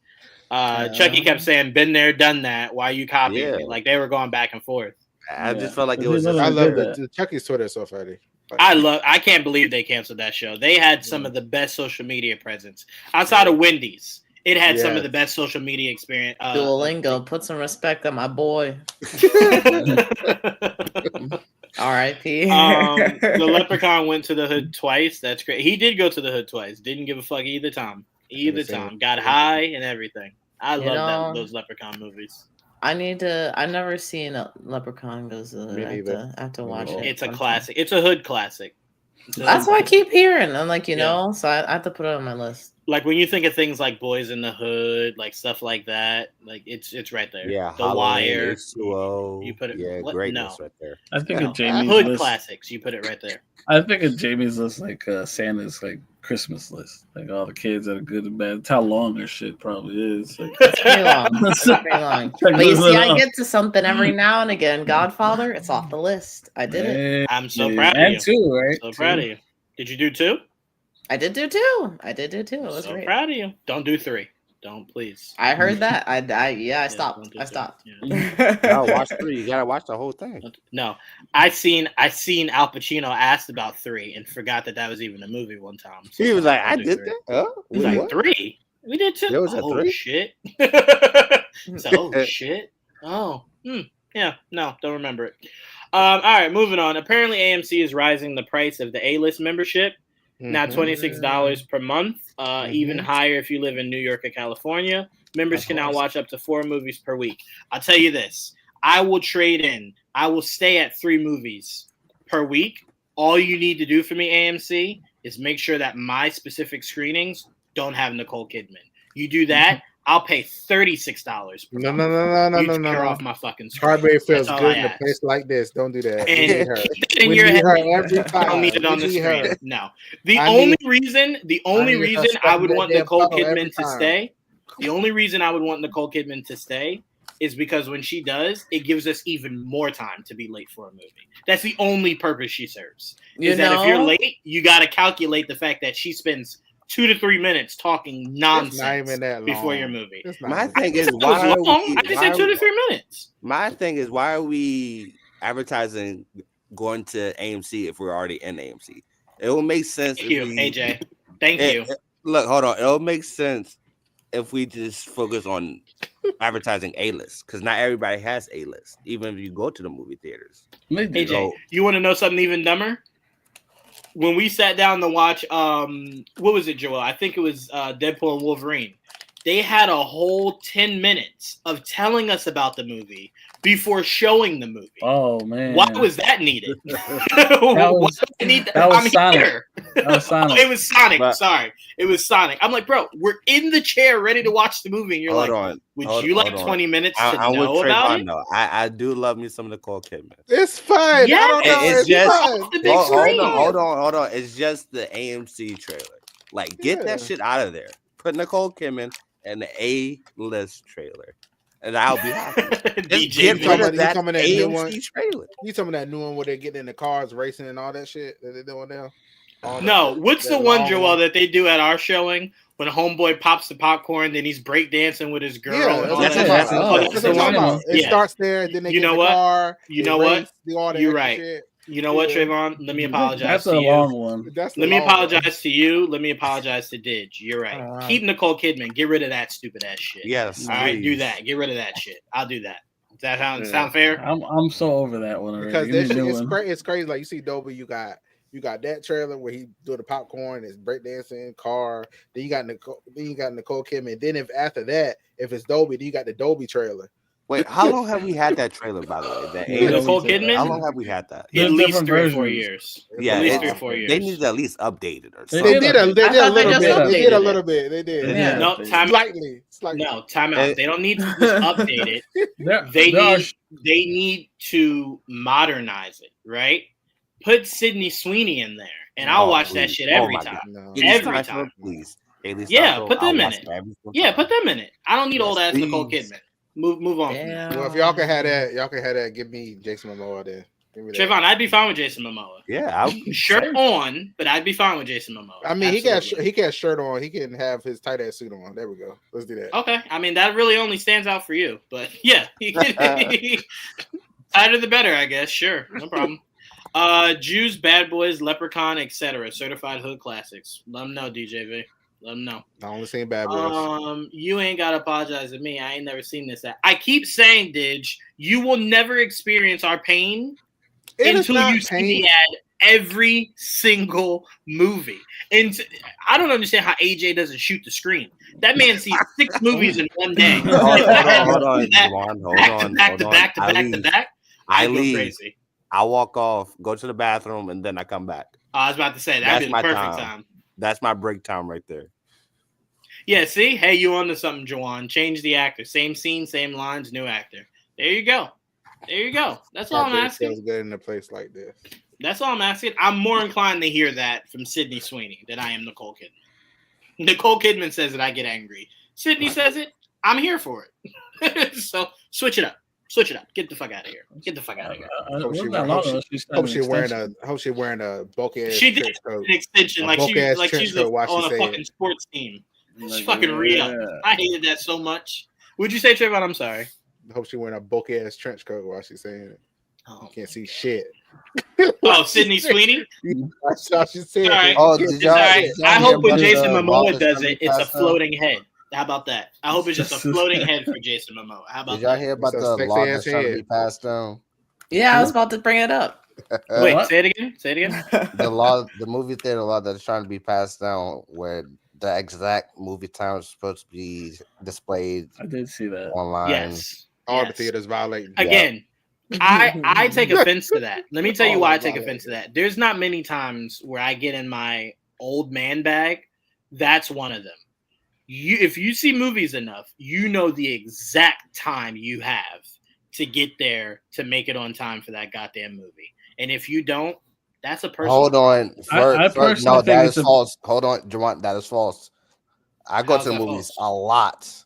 There's sometimes it's like 30 minutes worth of trailers. Sometimes it's worth 15 minutes. It's always in between those times. No. Let me tell you why, AJ, that's not true.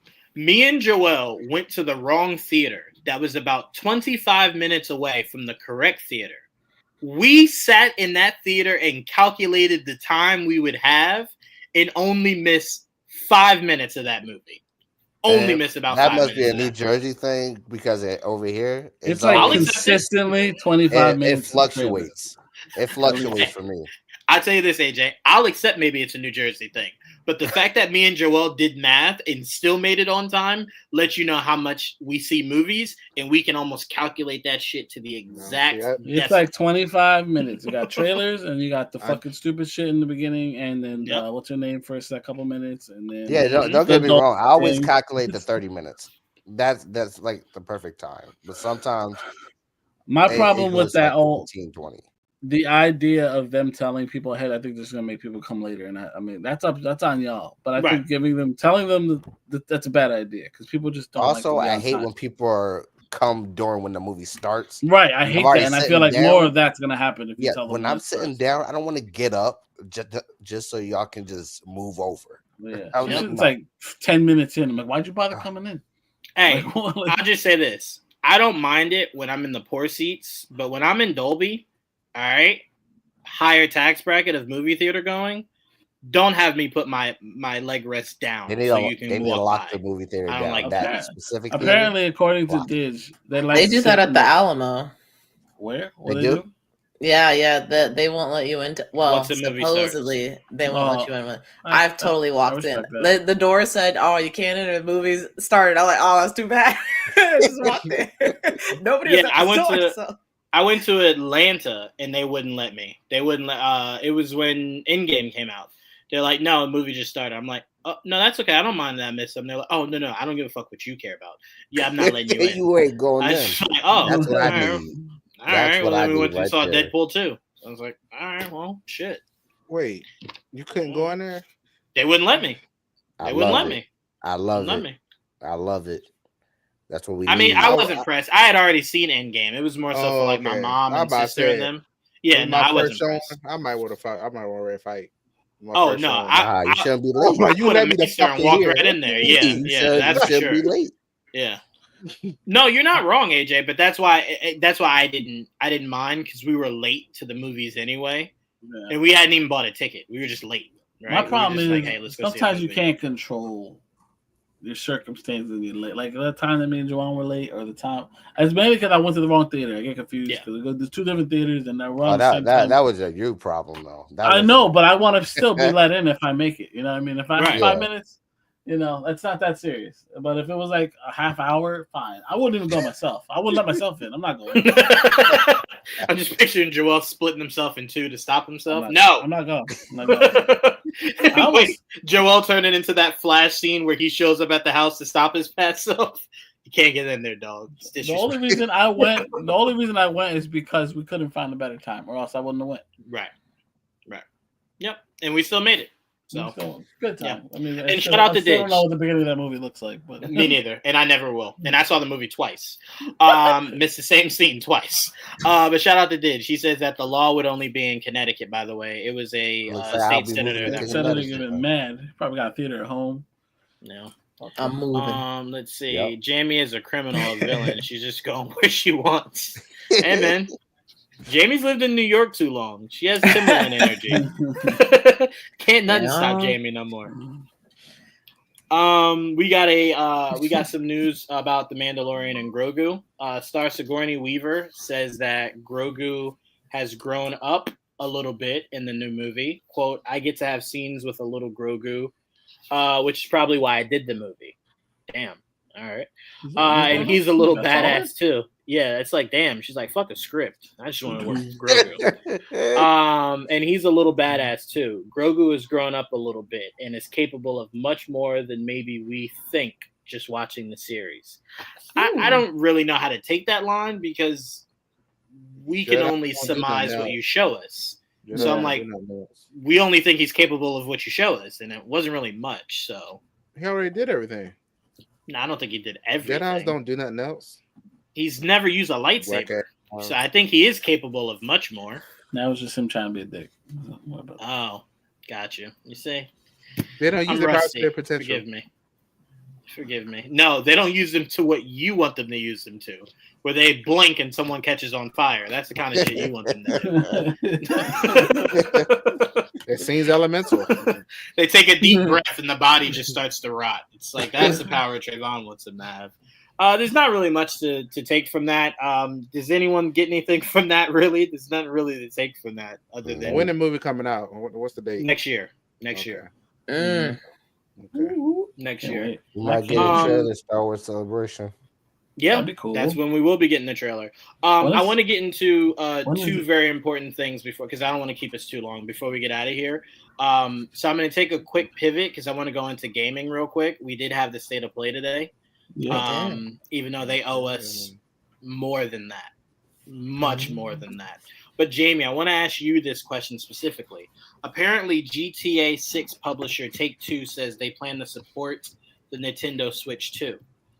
They added that Nintendo previously focused on younger gamers and can now support any audience.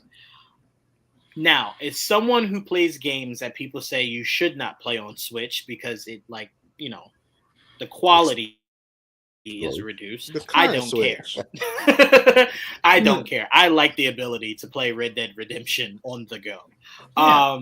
I wanted to ask you, Jamie, where should my thought process be on the processing speed of something like a GTA 6 for a Nintendo? And again, I know the Nintendo Switch 2 isn't out, but if anyone knows how well something can be supported by something, it's Jamie. So I wanted to ask the video game guru, if GTA comes out, would I be dumb to get it first on Switch 2? Or should I maybe go right for PlayStation? Yeah, so I would say Didge would also be a good person to ask about this, maybe even better than me, probably better than me, because he's about all that tech stuff. You know, he's a real nerd. You know, I'm just a job part-time nerd. You know, on GTA 6. Didge worked on GTA 6. I mean, maybe that's what he's been telling me, but right. I think. I would not be the first person to try and play GTA 6 on my Switch 2. That's all I'll say. I don't know. Not for $70. I'll say that much. Yeah, yeah. I would definitely go for the PlayStation 5, or even if you have like a PlayStation 5 Pro, I would go for that.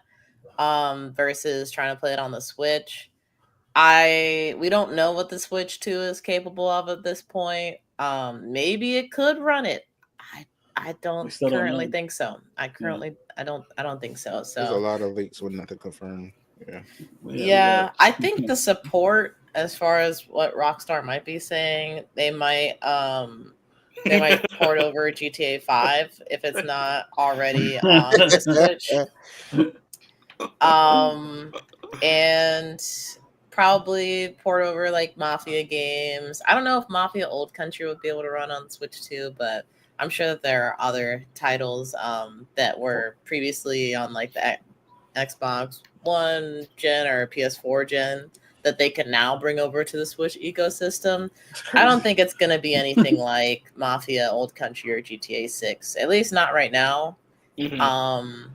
Yeah, I think the Switch 2 would have a very, very, very hard time doing that. Hey, Didge, I don't mind making history.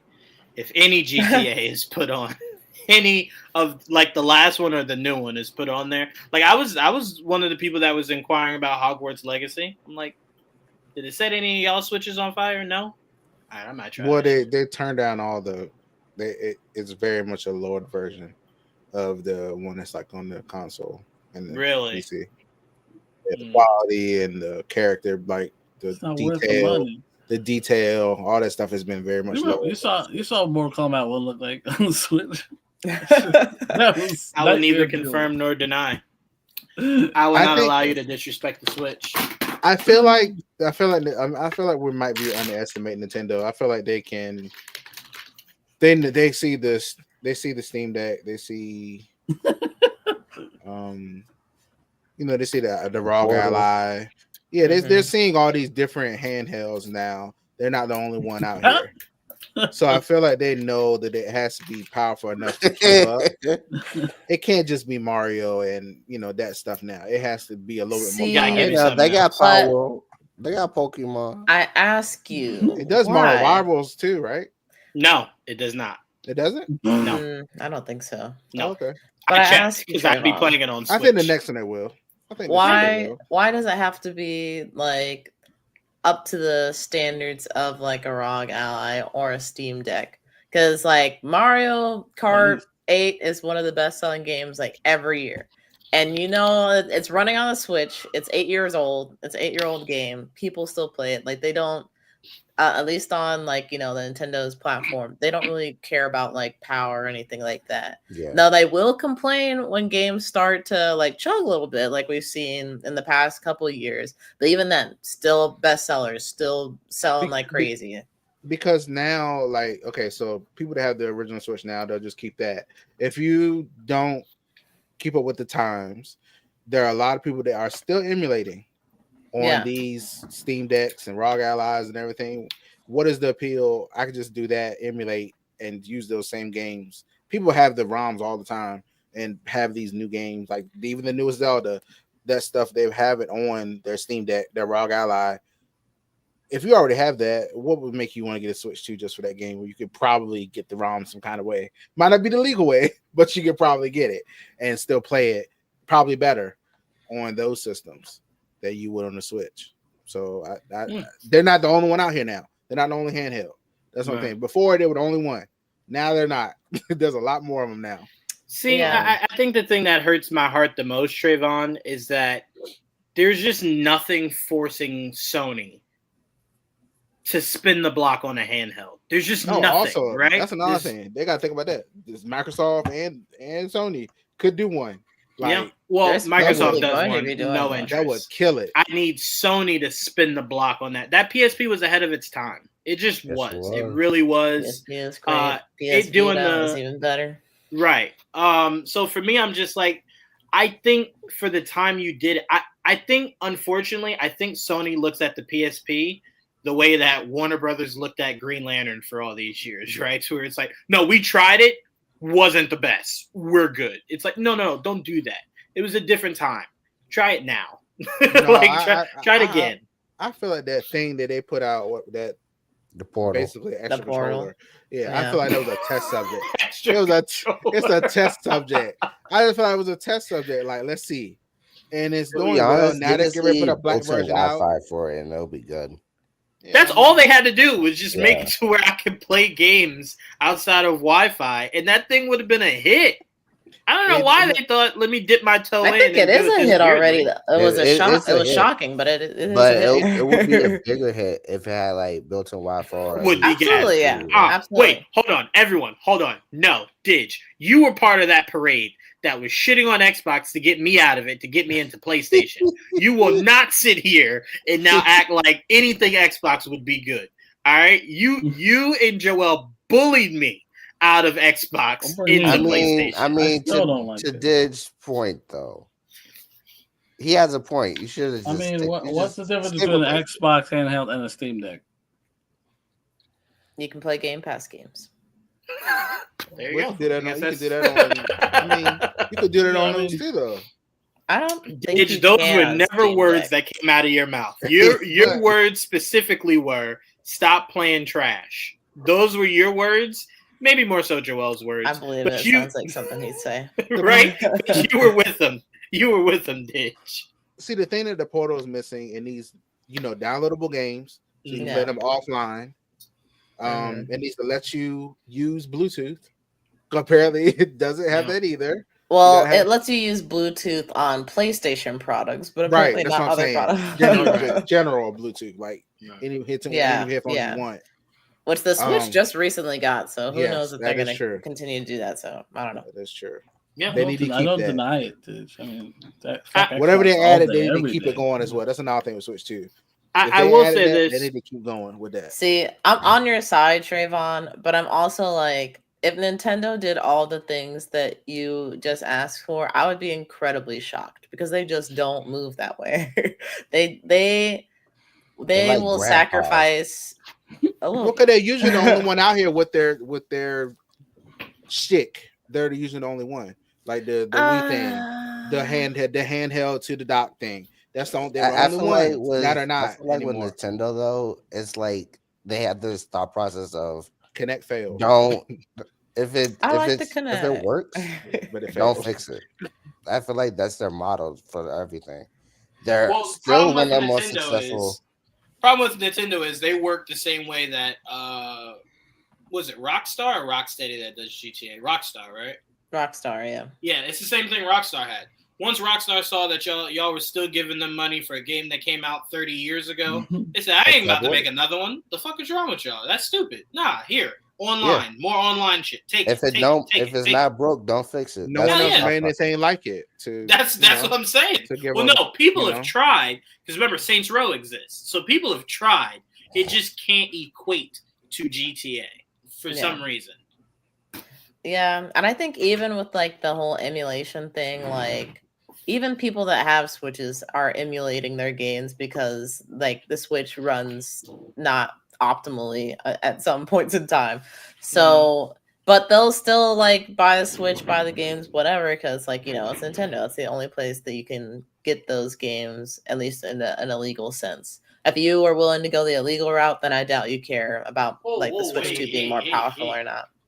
Well, that's how people are doing ROMs. That's what we're saying. Like that's how people do that kind of stuff. But yeah. All right. So I want us to quickly go over. I just want to. Oh, that's what I was trying to say real quick. I don't know that display that they gave for the Switch 2. I don't know why I was thinking I'd be more blown away, but I kind of watched that whole presentation and then looked at my Switch and I went, "No, I'm good. I'm okay. I'm all right."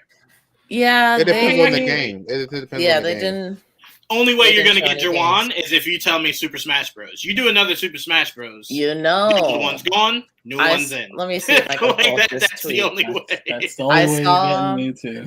That's the only way you get me. I think it was on Instagram. There was someone that posted about they called it Super Smash Bros. Legacy. And they're like, Sakurai might be making a new Smash Bros. game. You got me. Jamie, enough. You got me. I'm in. I'm outside. I'm outside waiting right now. Maybe. I need official confirmation. I need a trailer. Yeah, no, you know what it is, Jamie? It's kind of like, it was kind of like one of those presentations I was kind of just like, look, we're just like a slightly newer and better version of what you already have. But it didn't sway me enough. And like you said, the games are usually the difference maker, right? Yeah. Because usually the difference between each system is just cosmetics. And so obviously more than just cosmetics, but this looked like the exact same thing, just bigger, right? And I'm like, I need more than that. So like, yes, when you start talking games, then that's when you'll have me hook, line, and sinker. But if it's not Smash Bros, I think I can wait on anything else. So I didn't buy the first Switch till Odyssey came out. So yeah, see, I need another something like that. I mean, they had me with Switch when I heard about Smash Bros, but I still waited. You know when they hooked, line, and sinkered me? Ultimate Alliance. As soon as I heard that, I said, "Yeah, oh my, that was so like, why did they lock it to the Switch, man? That would have been awesome to play on other systems. I give you that for sure.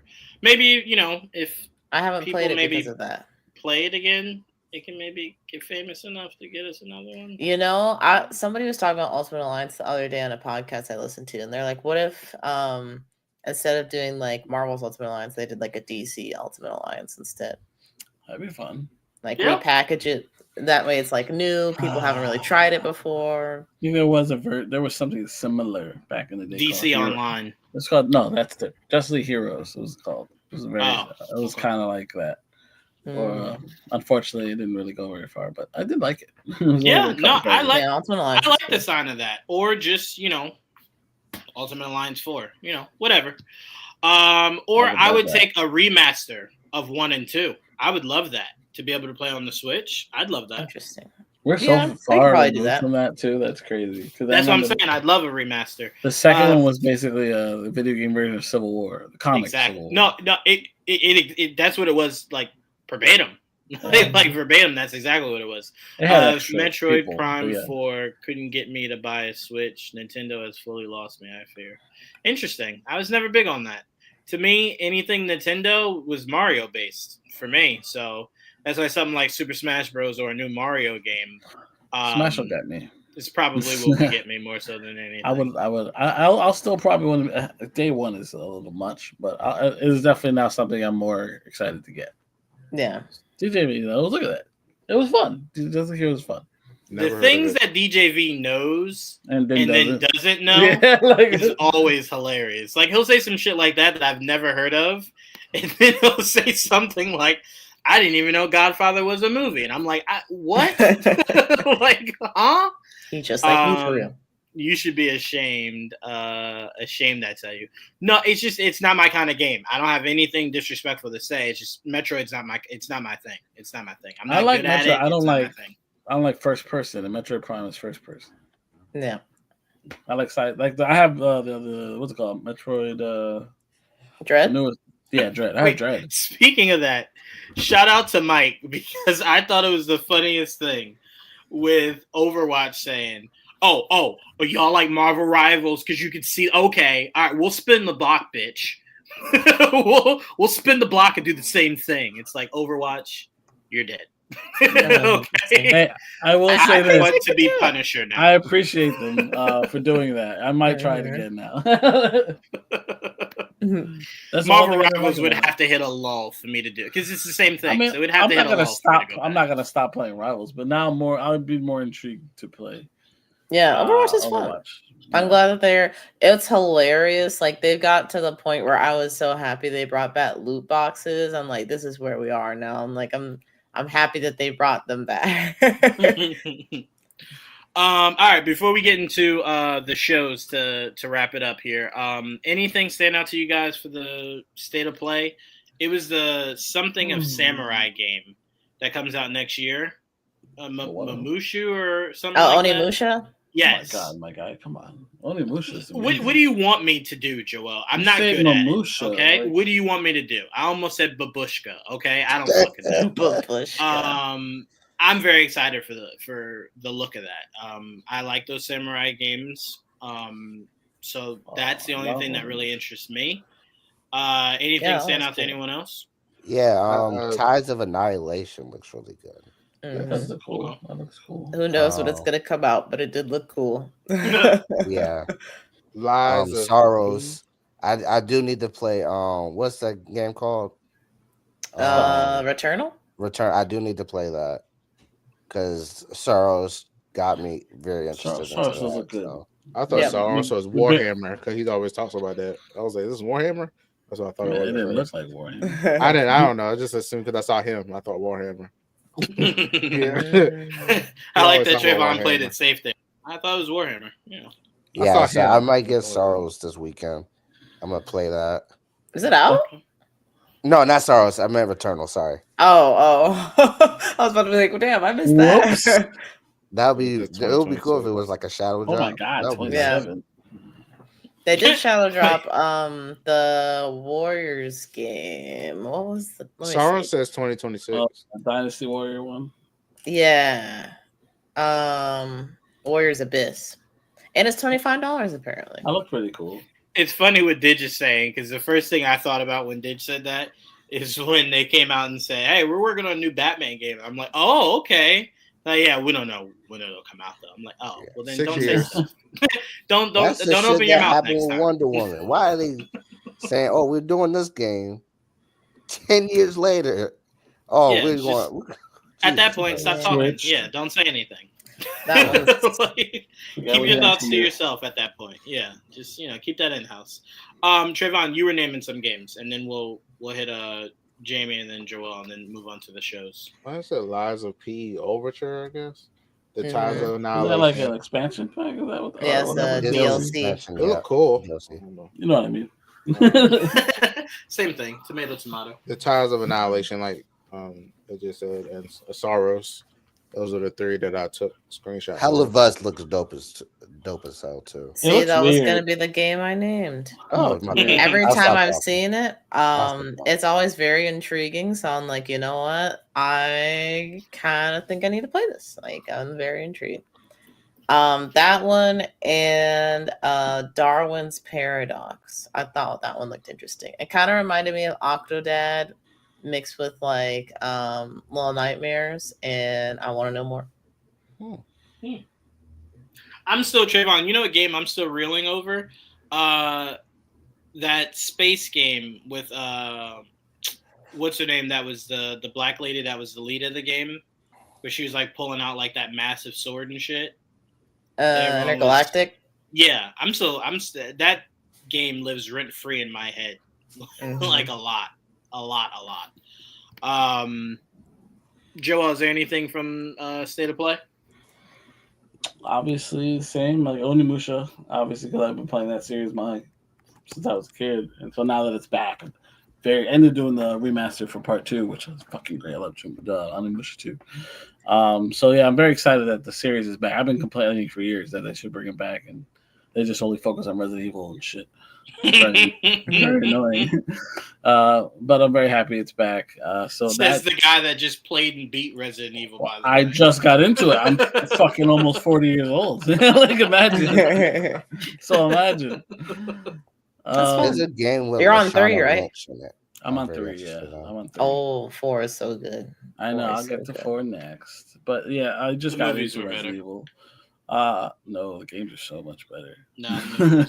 Games are now that I've played them, like that's crazy. Games don't have prime Mila Jokovic. So yeah, I don't know for a reason. Make him modern. We're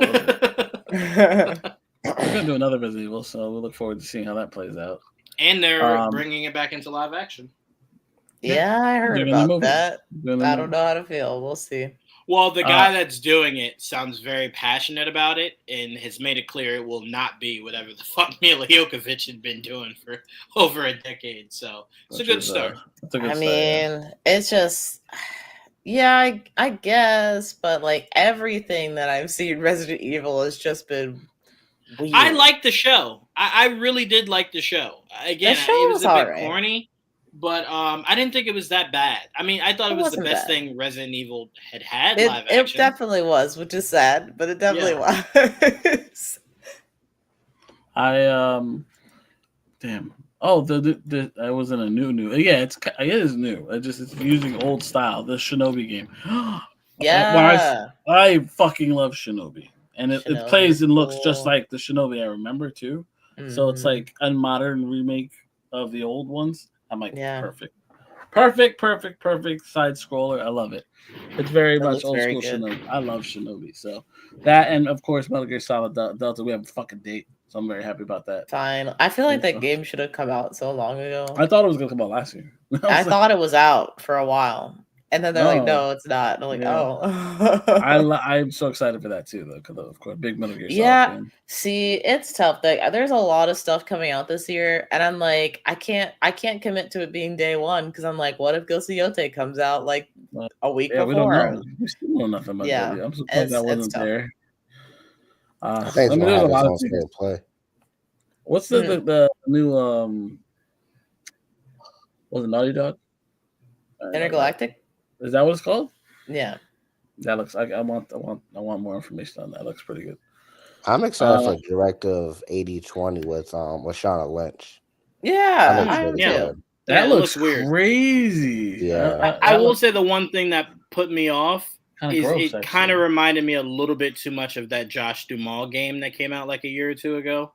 It kind of felt a little bit like that. Some of those weird games start to look a little bit too similar. Maybe it's just the cinematics that look. That's like what that. I think. It's because it is a cinematic. Well, it's like that one game. Yeah, it's by the people that made Until Dawn. Right, exactly. Yeah. So that's on purpose. So they got actual actors and shit. Yeah. I thought it was like Alien. I'm like, they're gonna do this? Yeah, that's what I thought. I thought it was like Alien movie, Alien game. That's what it felt like. Trevon, check your Twitter. Mm-hmm. Oh, you see it? Okay. Before we get out of, Metal Gear is great, DJ. It's a great story. It is amazing.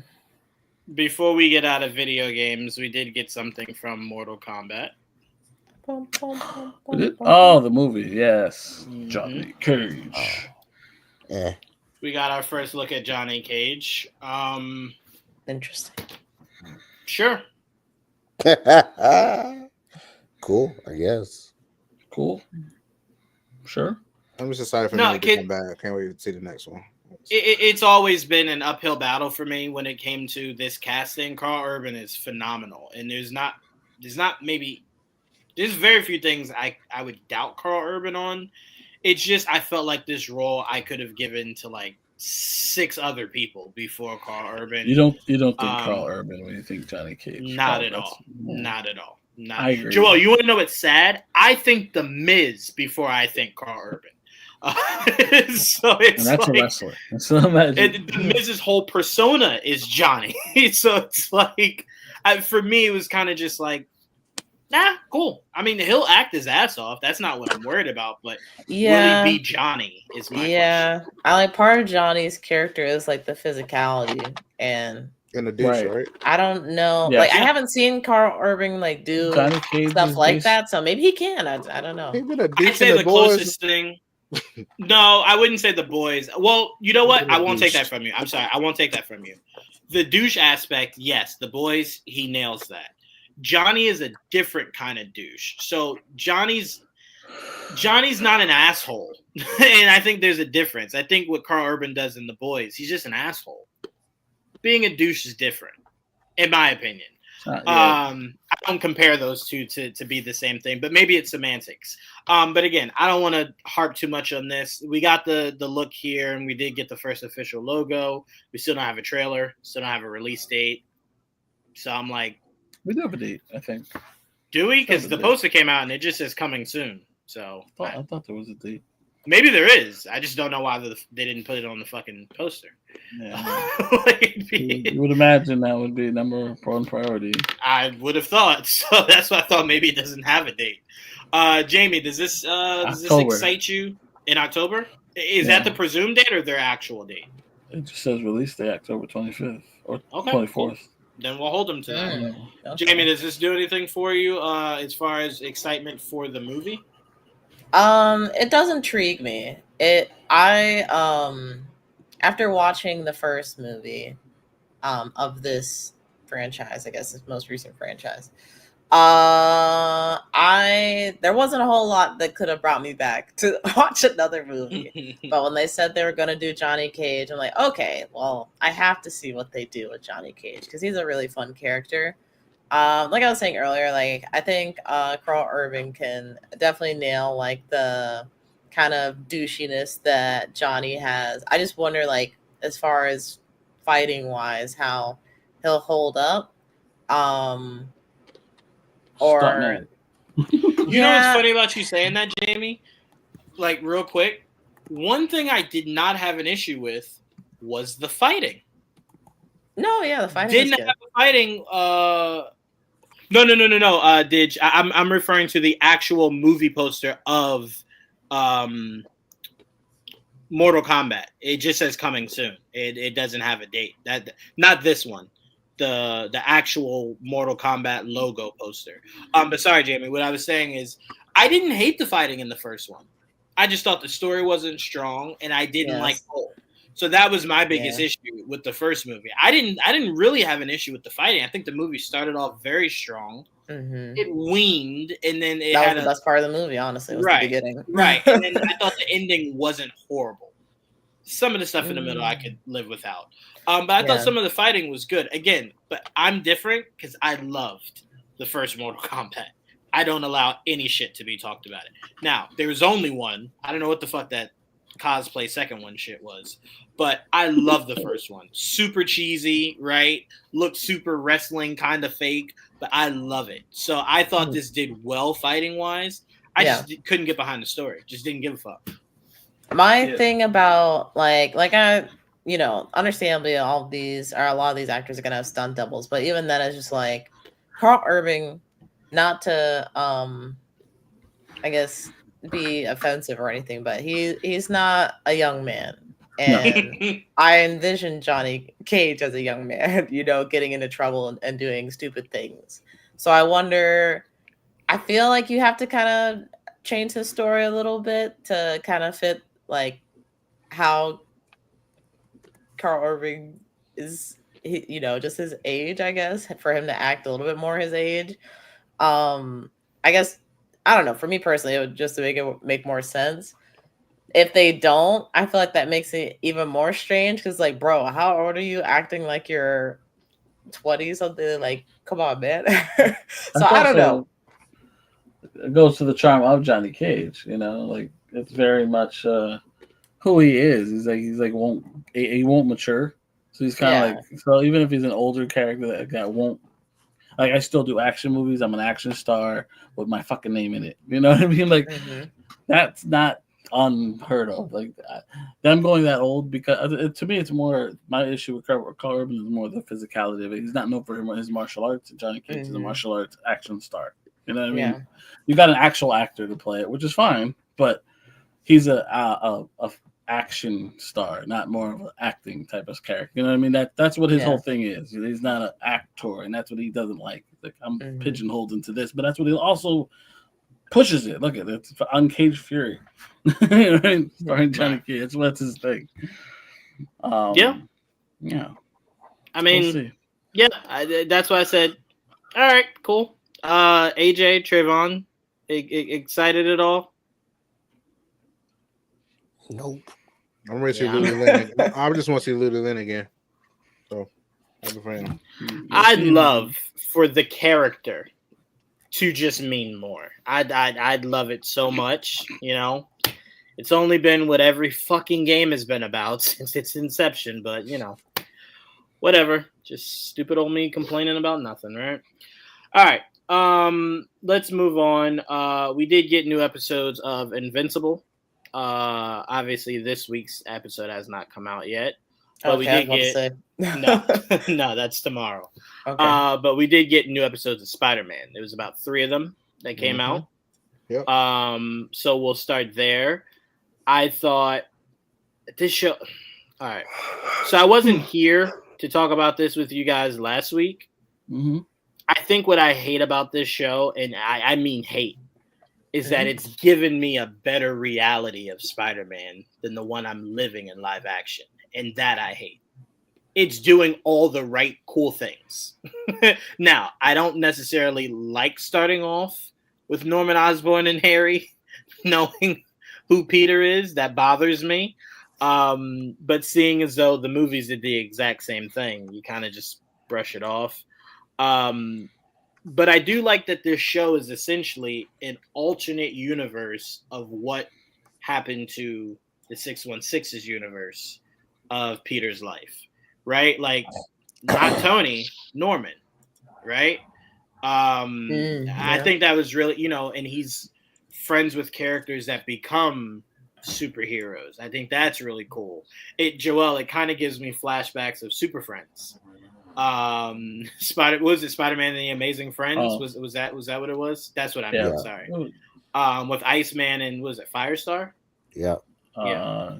Is it? Yeah. Yeah. Yeah. So that's what it kind of gives me the vibe of, but I love it. The heart of it, the writing of it, the fact that they pulled the wool over my eyes with the reveal of the football star. Yes, that I did not see coming. Yeah, I didn't see that coming at all. You know her name was Lonnie? No, I did. You know what's funny? I read a lot of the little bonus media that you can read, and I think it was Miles Morales. And I read about Tombstone. I'm like, oh dang, like why isn't Tombstone in this game? Like I would have loved to see him, blah blah blah. And then he's sitting in the damn show right in front of my face. And then when they finally call him Tombstone, I'm like, oh, he is Lonnie, isn't he? Oh, but that was great. That was great. I like that. Yeah, I enjoyed that so much. So I'm loving where the show's going. I love that we got a future foundation. No, it was just the foundation, right? What? The suit that he just had. Was that future foundation? It looks like the future foundation, but it's obviously not. I love that suit. I love how this very last episode ended. What it does is it encapsulates the spirit of Spider-Man, right? Where it doesn't dull it down at all. It doesn't complicate it. It's just raw. It feels great. And look, in this Spider-Man universe, we see what Uncle Ben looks like. Who would have thought, right? Who would have thought? In the 616, May is just like, yeah, I don't really think about that guy. I'm young and hot, so. Not young. She's just not. No, she's young. No. I mean, younger than the other Ant-Mans. No. When you look that hot at that age, you're young. You're 100% young. That's you can't fine. Be old. What's funny is people saying she's young, but she's not young. No, she's young. She's young. I've seen some of my mom's old friends. They don't look like that. So that's young. My mom's friends are old. That's what old women are supposed to look like. May, that's what young women are supposed to look like. So May's young. Hi, Mom. Anyway, I love these last few episodes. I can't wait to see where we go next week. Joel, what are your thoughts on the episodes that just dropped in season so far? I've loved it. I've loved every single part of it. It is like an amalgamation of classic Spider-Man meets movie Spider-Man. The 616 MCU Spider-Man. Mm-hmm. They take a lot of liberties it literally does take place right after or during Civil War, after Civil War, that timeline. But it takes you away from that. Like that never happened to him. And Osborn and them and a lot of the Spider-Man characters that didn't exist in the 616 universe exist now in this universe. So characters like Doc Ock and we haven't really seen if they're the Tombstone or not, but characters like that. There's like a whole different type of different high school friends, different villains. The Osborn exists. It's not like a new character completely. Like he's completely shocked and no way home. I don't know who that is. That's not the case yet because those characters exist. So it's like you said, it's like the right way. They probably that should have probably been done, but they went away from. So they went such a different direction with it that it left a lot of things out, like this. But I appreciate it. Like now you're getting it from this perspective. It is its own thing, and you've got like this episode. We got to see Daredevil. That was really cool. We got to see Iron Man. Joel, I'm surprised you didn't talk about the thing I thought would have scratched your geek itch the most out of the Daredevil appearance. How they reframed his theme song to where you're hearing it in the background, but it's not the exact theme song. It's just you can tell together. Right. It's inspired by it heavily. Right, yeah. It's almost a remix of it if you. But you hear it, and you're like, that's definitely the Daredevil theme song, and like you said, a version of it. I love that. That was really cool. They've done all this. Like I was talking to Trevon last week, all the suits they shouted out from the comics like that. There was like a storyline where I don't remember what the storyline was, but there was 4 different identities. And they used 3 of the 4 last week with him trying out different suits. So that was pretty cool, using Prodigy and Dusk and I forget what the other one is. But it was just I never thought I'd see those suits. Not that I ever need to see those suits, but that was a cool nod to that. Like you said, the white suit, the Osborn suit does look a lot like the Future Foundation suit. That was cool. Mm-hmm. We got the first episode, you see some weird monster symbiote. There's a symbiote in the first episode. Mm-hmm. Doctor Strange shows up. His whole origin is different. So Yeah, I mean, all the kids in the class, like there is no Ned and there's no MJ, but you got like characters like Nico, random as fuck. She's in it, Then you have Pearl. Pearl's a character from the comic. Lonnie's obviously Tombstone, future Tombstone. Everybody in almost everybody in the lab that he's with, like we got Amadeus Cho and gender racially swapped lizard, future lizard, Dr. Connors. So it's like there's just a lot. And even today we got Scorpion, even though they teased it last week, and they're already teasing like Norman's eventual change to the Goblin, and I'm like, oh, like this is. I thought he was gonna fly in. Yeah, like JD said. He brought in we saw the version of the glider, so I thought that was cool. Mm-hmm. So I'm like, all right, so we're good. There's just a lot so far. We've seen how many episodes now? 8? About 6. No, the first week was what? 2 or 3? 2. So it's 5. And right. Oh wait, I said 6. Yeah, there was 3 this week. 8 episodes. There's 8 episodes. Is it? Yes. Okay. I was about to say. So I think this week was in 3, right? Yeah, it was 3. It was 3 episodes today. Yeah, so 5. Yeah, so far 5. Really good. So far we are in good company. The show has been great. So 8. Okay, that's what I just said. Okay, I think Jamie was just reassuring. Yeah, AJ. Calm down, AJ. I believe it's yeah. All right, cool. No. I think what I love the most about it is I passed it to you. A lot of deep cuts too. That's the best part. A lot. If you're a fan of like the MCU or just Spider-Man comics, there's a lot of deep cuts. I think what I love about it the most is that I think it's Kevin's way of showing Sony, this is what you could have had. You want to be selfish. You want to do your own little villain verse. We could have had Norman in our MCU movies. We could have had all this cool shit. Y'all don't want that. So we'll do it here. We'll do it here, and we'll show you up. That's what it feels like. I swear to God, it's what it feels like. Because because think about it. Think about all the things Kevin was forced to do with Spider-Man in the MCU that a lot of people complained was too MCU and not enough Spider-Man. This show is showing you a reality of what it could look like in the MCU if they went all Spider-Man, right? Where they weren't so focused on forcing or shoehorning Spider-Man into the MCU as more so of Spider-Man just genuinely fits in to the natural flow of the MCU already, right? Where Norman already exists, and now Norman's interacting with Ross, right? And you can hear about the Sokovia Accords and all these things. So to me, I think it's great and also very petty. Trevon, as someone that appreciates petty as much as I do you see it that way of Kevin just trying to show Sony what they could have had if they weren't so selfish some of the times? And how have you been liking the season so far? No, I think Kevin needs to take notes on what they did on this show. Because this is miles better than the Spider-Man stuff we got. Especially, we about to. Is it Miles Morales better or just no? I'm just saying. I'm just miles like far ahead. Got you. Better than what we have in the MCU right now.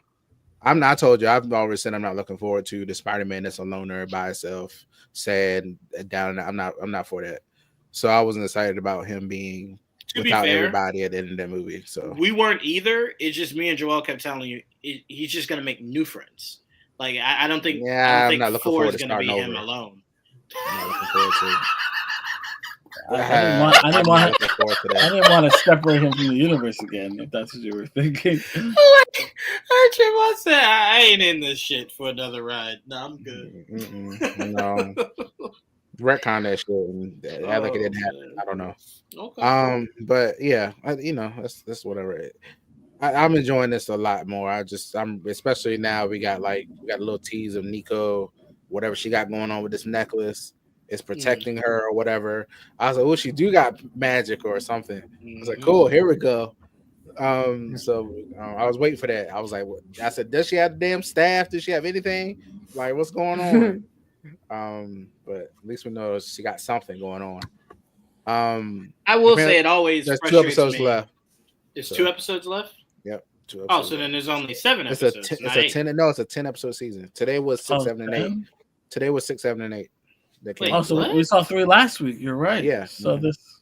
Yeah. There you go. So this 2, 3, 3, 2. I'm like, I'm not making this up. There's 2 left. Oh, okay. I will say both next time. Yeah.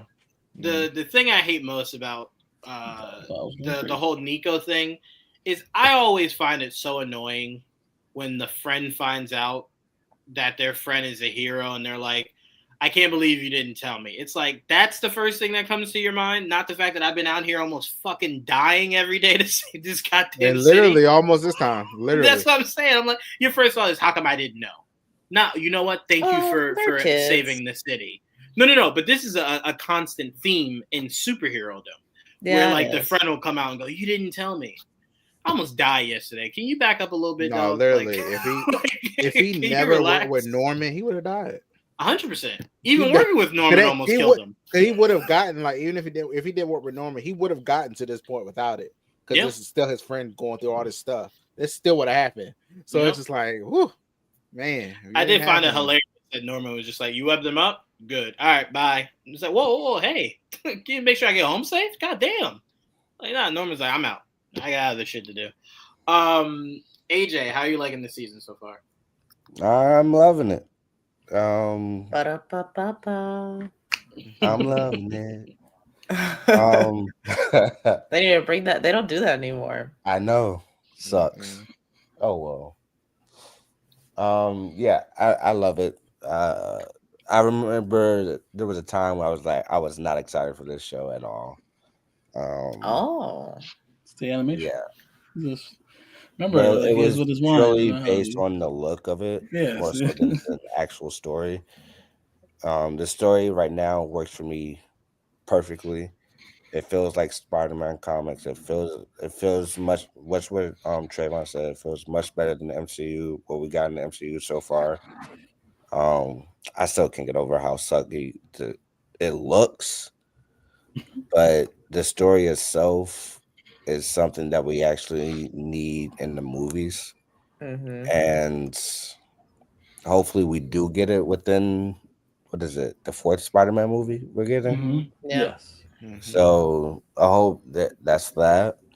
I am a little confused, not with like the story that's given to us, but how it like connects to the overall universe. Is it just separate? I don't think it does. Oh no, it doesn't. No, they already told us it doesn't.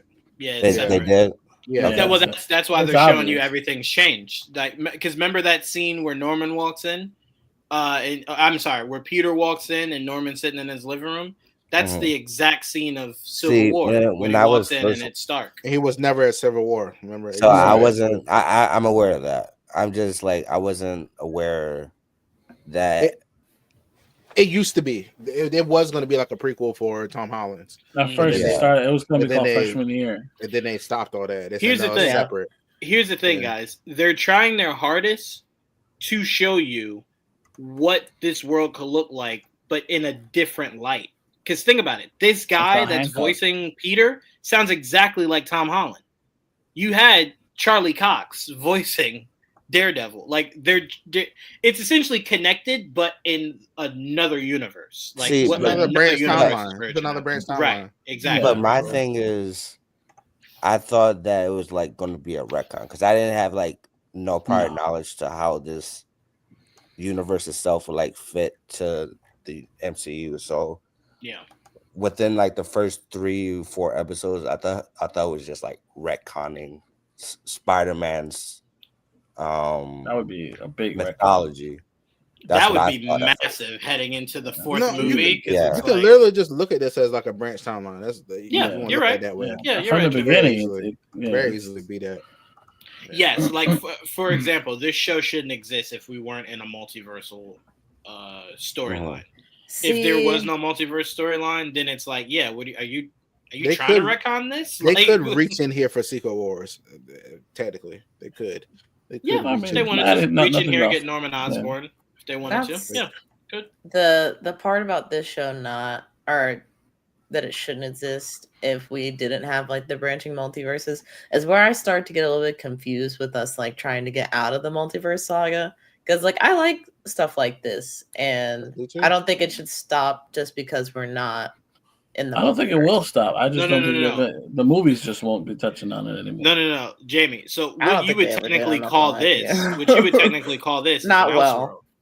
You should still do Elseworlds. That's what X-Men 97 was, right? It's Elseworld. Unfortunately, we're saying we don't need your main storyline to continue to be multiversal, because then the confusion of what AJ has will live for eternity, right? Because AJ's confusion it makes sense. Yeah. It does make sense. If you don't know anything, you come into this, kid sounds just like Tom Holland. Charlie Cox is in it, right? So you start to think, is it? Are they just retconning this shit? So I'm with AJ, but that's why we need the multiverse to hurry up, die. Let's get past it and move on, so that we can start recognizing these as being Elseworld projects only. That's it. There is no connection. And it was originally going to connect, but now obviously they changed their mind, and that's why it is the way it is now. Right. I wonder why they changed their mind on, because the freedom. Now look how much stuff they're able to do now. They're not handcuffed by the story that's already been given. Did that damn portal open in the first season? There's so many characters they can't use. So would the animated stuff be like? What was the one-off that we got live action? Live action. I can't remember the name. I gotta look it up. But there was just. I'll look it up. Y'all can keep talking. But Jamie, your thoughts on the season so far? I've really enjoyed this, and this is probably, I feel like it's been everything that I've been missing from Spider-Man. Now, before people start throwing the tomatoes, okay, hold on. I do like Tom Holland's Spider-Man, but I personally, my favorite Spider-Man, if we're taking nostalgia out, is Andrew Garfield. Nostalgia in is Tobey Maguire, just because he's the first one. Yeah. But the thing that was wrong with Andrew Garfield, was that he was older, and I don't know why they sometimes they try to make him like, I guess an adult, but I don't know. A lot of the Spider-Man stuff I've seen, he's usually younger. Are these apples? That's gonna hurt even worse. But tomatoes. Toby and Andrew both too old to be playing the character. I feel like if you put Tom Holland and Andrew together, you have the perfect Spider-Man, because Andrew had the quips. Tom Holland, he's very athletic. He definitely looks like he could be a Spider-Man dude. It's Andrew, he was probably a little bit older than I would have preferred, and he was a little bit too cool. I feel like Tom Holland has the right amount of nerdiness to be I believe that he's a nerd. Andrew, I'm I don't know. Do you really be studying? Yeah, I feel like Tom Holland had the quips too, though. He did have the quips. Yeah, Tom Holland is also young. Tom Holland, I think, is Tom Holland's the most well-rounded. A mixture of all the good things we think Toby did, all the good things we think Andrew did. Yeah, Tom, I think, is all of that. So I think Tom is all of that and young. So all the things we rip them for, he is actually young. Makes sense for him to be where he is, and his movies are just better, in my opinion. Obviously, I'm not saying it as fact. In my opinion, so for me, I just think Tom is the best of all three worlds. He's almost there for me. But going back to the show, nostalgia's strong. I get it. The what? Nostalgia is a strong thing. It is. Mm-hmm. It is. But I mean, anyway. So I think the show has done a really great job of kind of giving me everything that I want. And this is coming from somebody that's I haven't read very many Spider-Man comics. So I'm not, super well versed in everything Spider-Man to know right from wrong and all that jazz. But I really enjoyed all the different references from what I do know from playing the games and the Spider-Man media that I've already seen. Mm-hmm. And the world that they're building, I think, is also really cool too.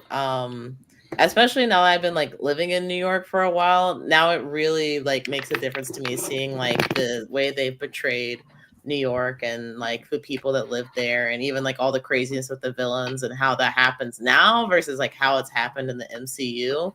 So yeah, I think they've done a really great job with this show. It's definitely surprised me. I was not anticipating liking it as much as I did. And I hope that, I don't know if this will get an opportunity for like a season 2 or something like that, but hopefully like the people that created the show will have another opportunity to make something in the MCU. It's already new for 3 seasons. I was about 3 to say, seasons. Yeah, Oh wow. Well, I was gonna say, think about it like this, Jamie. There's been 3 Tom Holland movies, right? Yeah. You're essentially following what those movies did, just in a different universe. So like elements are different. So you could essentially do the same kind of trajectory that Tom's movies did. You just change it. So instead of MJ and Ned, you got Nico and Harry. You know, see, that's where I think they're I going to steer off, though. Like, it won't be AJ? exactly. I think that's where they're going to steer off of that. Well, I mean, we'll see. This show literally starts where Tom's Spider-Man started. I would say in the same circumstances. That's what I'm saying, though. Like, it starts off like the MCU Spider-Man, but throughout this series that we're getting right now, it's veering off from that time off little by little. Like, all the characters that we're getting are going through different circumstances from the characters that we got from the movies, especially Peter Parker. Yeah, no, but that's not what I'm referring to. I'm referring to the overall arc of Spider-Man right now is Civil War. So I'm saying I think it will follow where the MCU went. Now, that does not mean Peter's specific story will follow where the 616 Peter story went. But I would not be surprised if Mysterio is in the next season. If you start getting into different things like that, I wouldn't be shocked by it, is what I'm saying, is if the overarching MCU stories continue to follow Peter in his journey. So if it's Civil War now, we know the next thing was Thanos.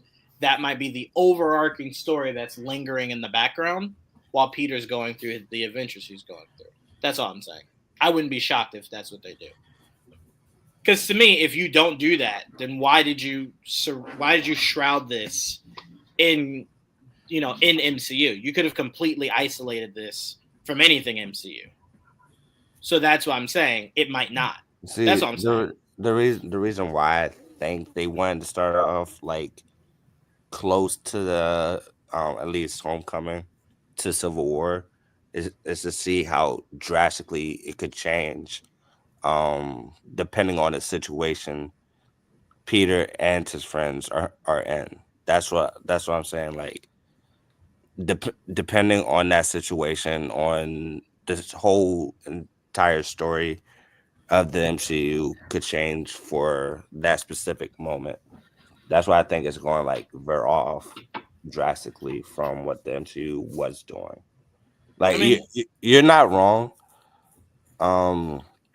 You're not wrong that they could do it, but I just feel like they won't do it because it could get a little stale, a little bit. At least for me, it could get a little stale if they do the same formula as they did with the MCU. For me, it won't, because Civil War is in the background. He hasn't fought with Iron Man. Like, it's not the same.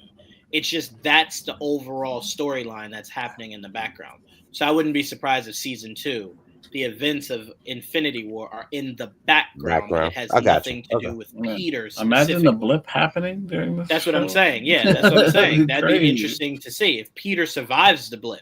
And you're not seeing Peter without a Harry. Imagine without a Nico. He survived. He doesn't get blipped. This is right. Part of that. So that's what I'm saying. I think the elements of the MCU are the background, but the forefront is different because obviously there's no.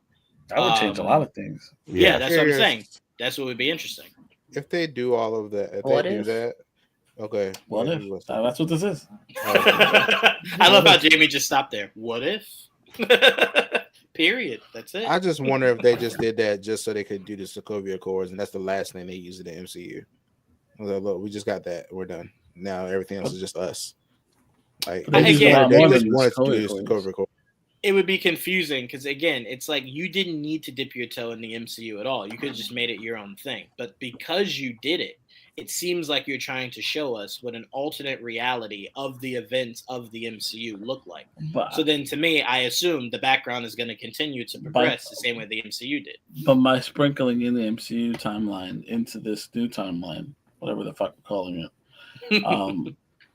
it also changes. It does a different story. It does a different Spider-Man story than we've ever seen. Because a lot of the Spider-Man story could look exactly the same because we're just following from the comics. Yeah, so this, if you add the MCU to it, at least you add a completely different element that is not there otherwise. You know what I mean? Yeah. And it's not the forefront; it's the background. Right. And like Jamie said, it just gives you a what if, right? What if Peter? It's already it's a whole what if. It's a long what if. That's all we're watching. Right. This is what we've been waiting for. God damn, did that Doctor Strange was so comic accurate. Oh, he was so cool. I would kill for Benedict Cumberbatch to look more like that. The phasing through that bus. Yeah, exactly. All the cool shit, that I'll never get. Anyway, all right, let's end it on Invincible. We got the first 3 episodes, right? Yeah. Now, what's their slate? Are we getting 3 more tomorrow or just 1? I hope not. I don't know. I can't keep up. I hope so. I can't keep up. No, I can't keep up. Oh no, it's 1 a week after that. It's 1 a week. Oh, okay. I don't know what if did to Didge, but it really rubbed him the wrong way.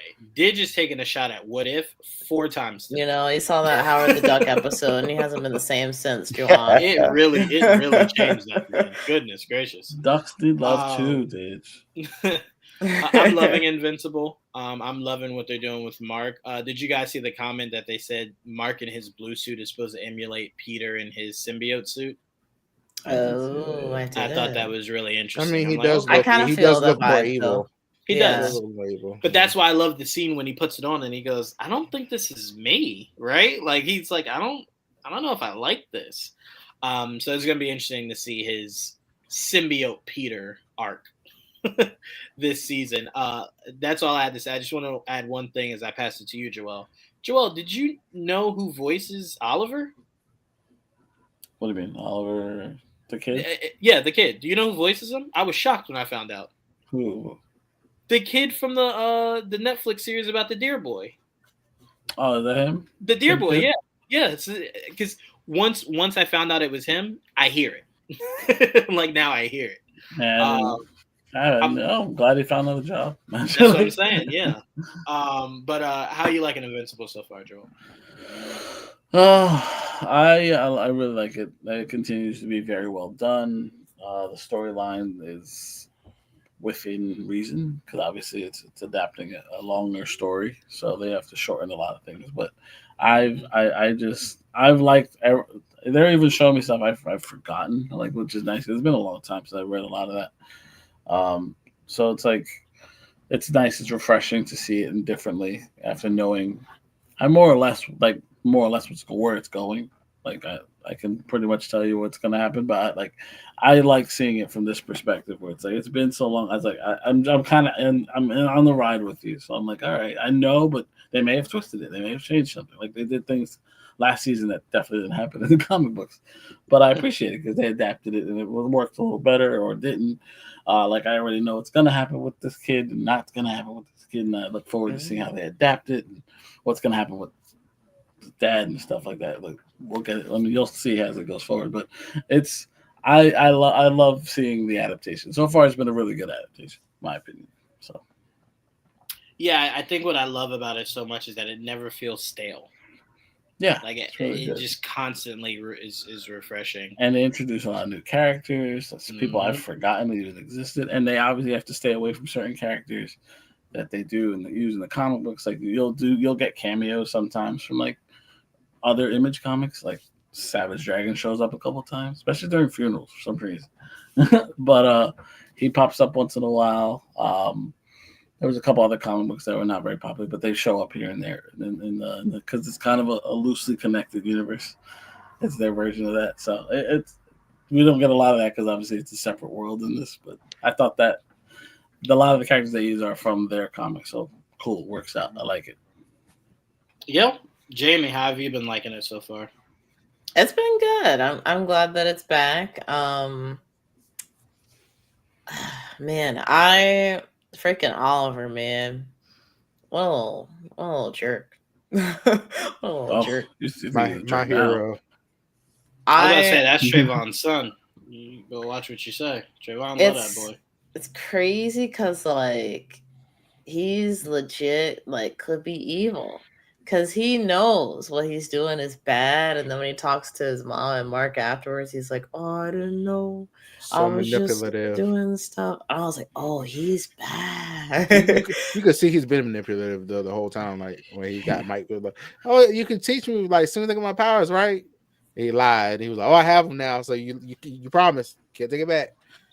So he keeps doing that. He's done that to, the mom and Mark a lot. So he's very manipulative. See, what got me was like one of the last conversations he had with Mark that I can remember at least. He was like, Mark was telling him like, hey, like we don't kill and stuff. Well, it's bad. Like you don't want to be like dad. And he was like, what's wrong with being like dad? And Mark just in there like, oh no.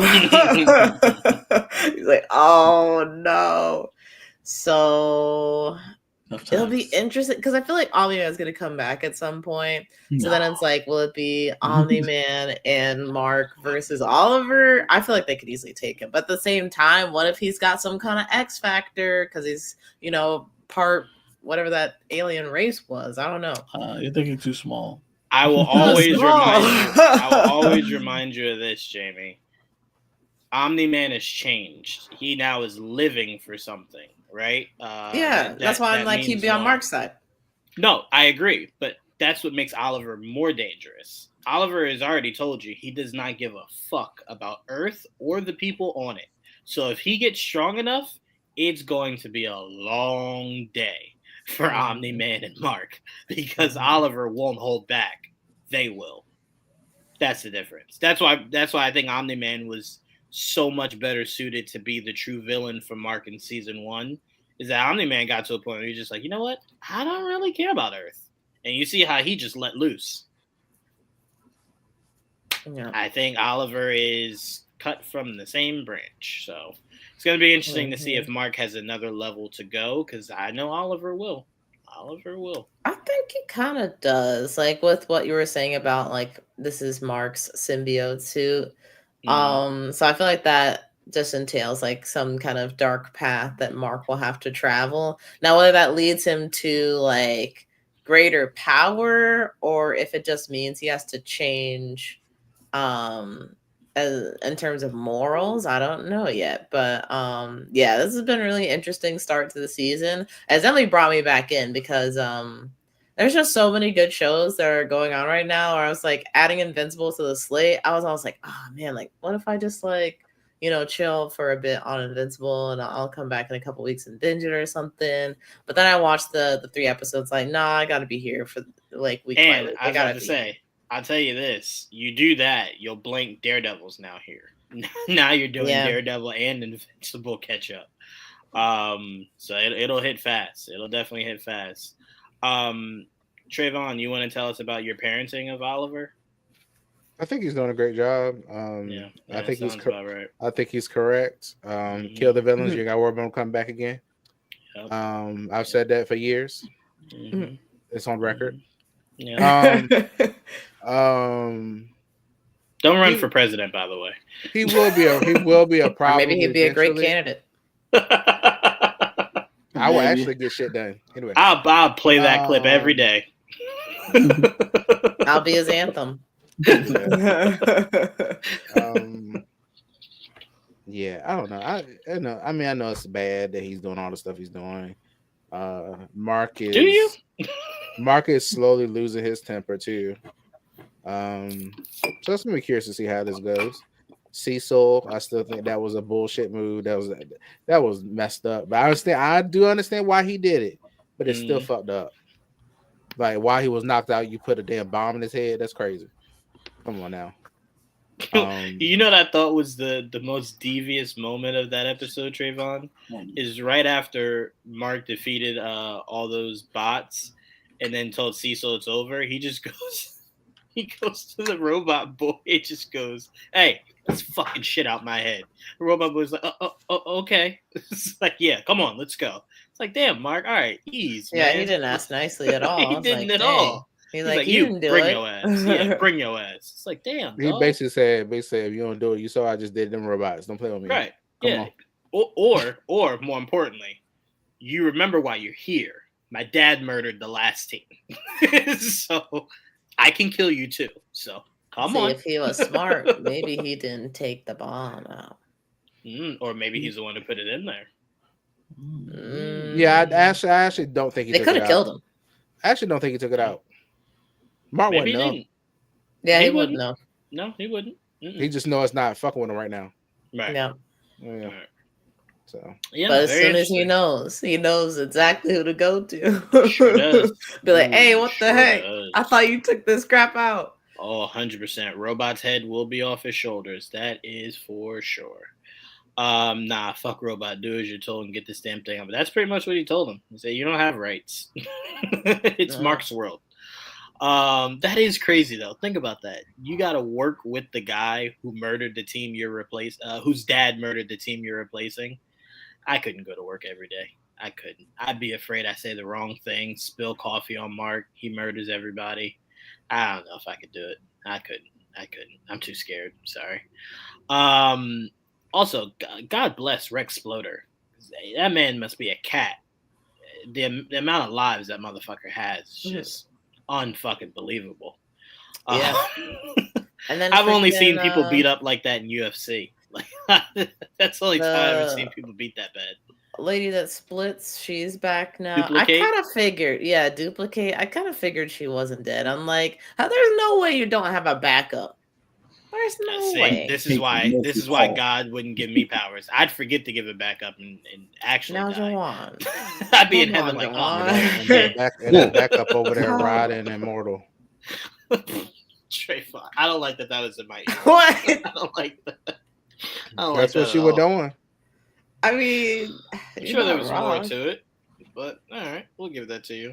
AJ, how you been liking Invincible this season? I've been watching. I'm waiting to binge it.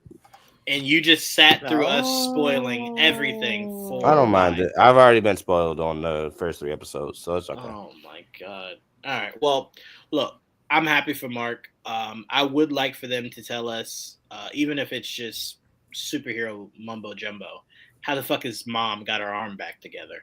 I'd really like to know that.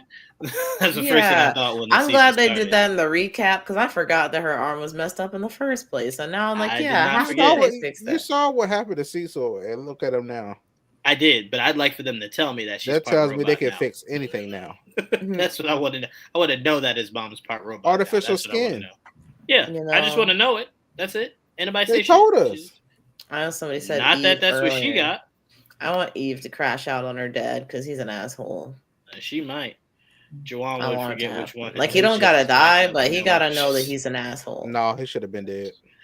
She don't, but I don't want her to kill him. That's traumatic. That's traumatic. Okay, so Trevon is not in the writer's room. We are thankful for that. It'd be very short season. I get tired of him talking to her like that. I mean, and then the mom be letting it happen. I'm like, why? I don't know why she moved back in there. Girl, make a house. Go live in it. She tried that. I don't know if you want her to be making a house. Well, look, I don't know. Figure out something because that's what. Bruh, what do you think her glorified treehouse was? That's what she said go to Mark. Stay with the team. Where the fuck they calling themselves now? Shit. Go stay there.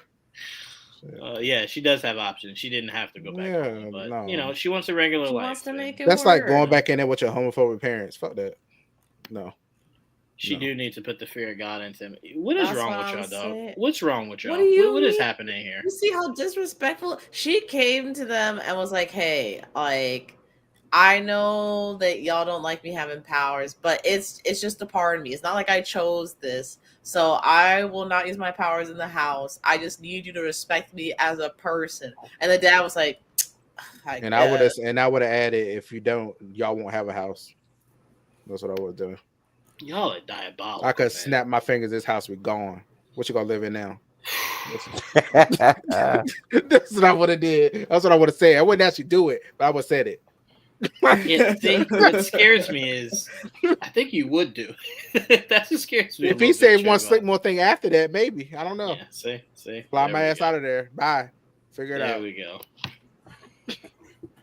What Ditch? Come on, man. I ain't say he got to be hurt or anything. He just need to know who he's dealing with. He did. Yeah, he needs to show respect. You know what? I'm sorry, Trevon. I apologize. I always said you shouldn't have powers. You shouldn't be alone there. Put Jamie and Ditch next to you. Well, now why I gotta be in there? Y'all can't. I said the same thing. I said he ain't gotta be hurt. He just gotta know to show respect. It's not just y'all three. Throw AJ in there too. I ain't even say nothing. I don't trust your silence.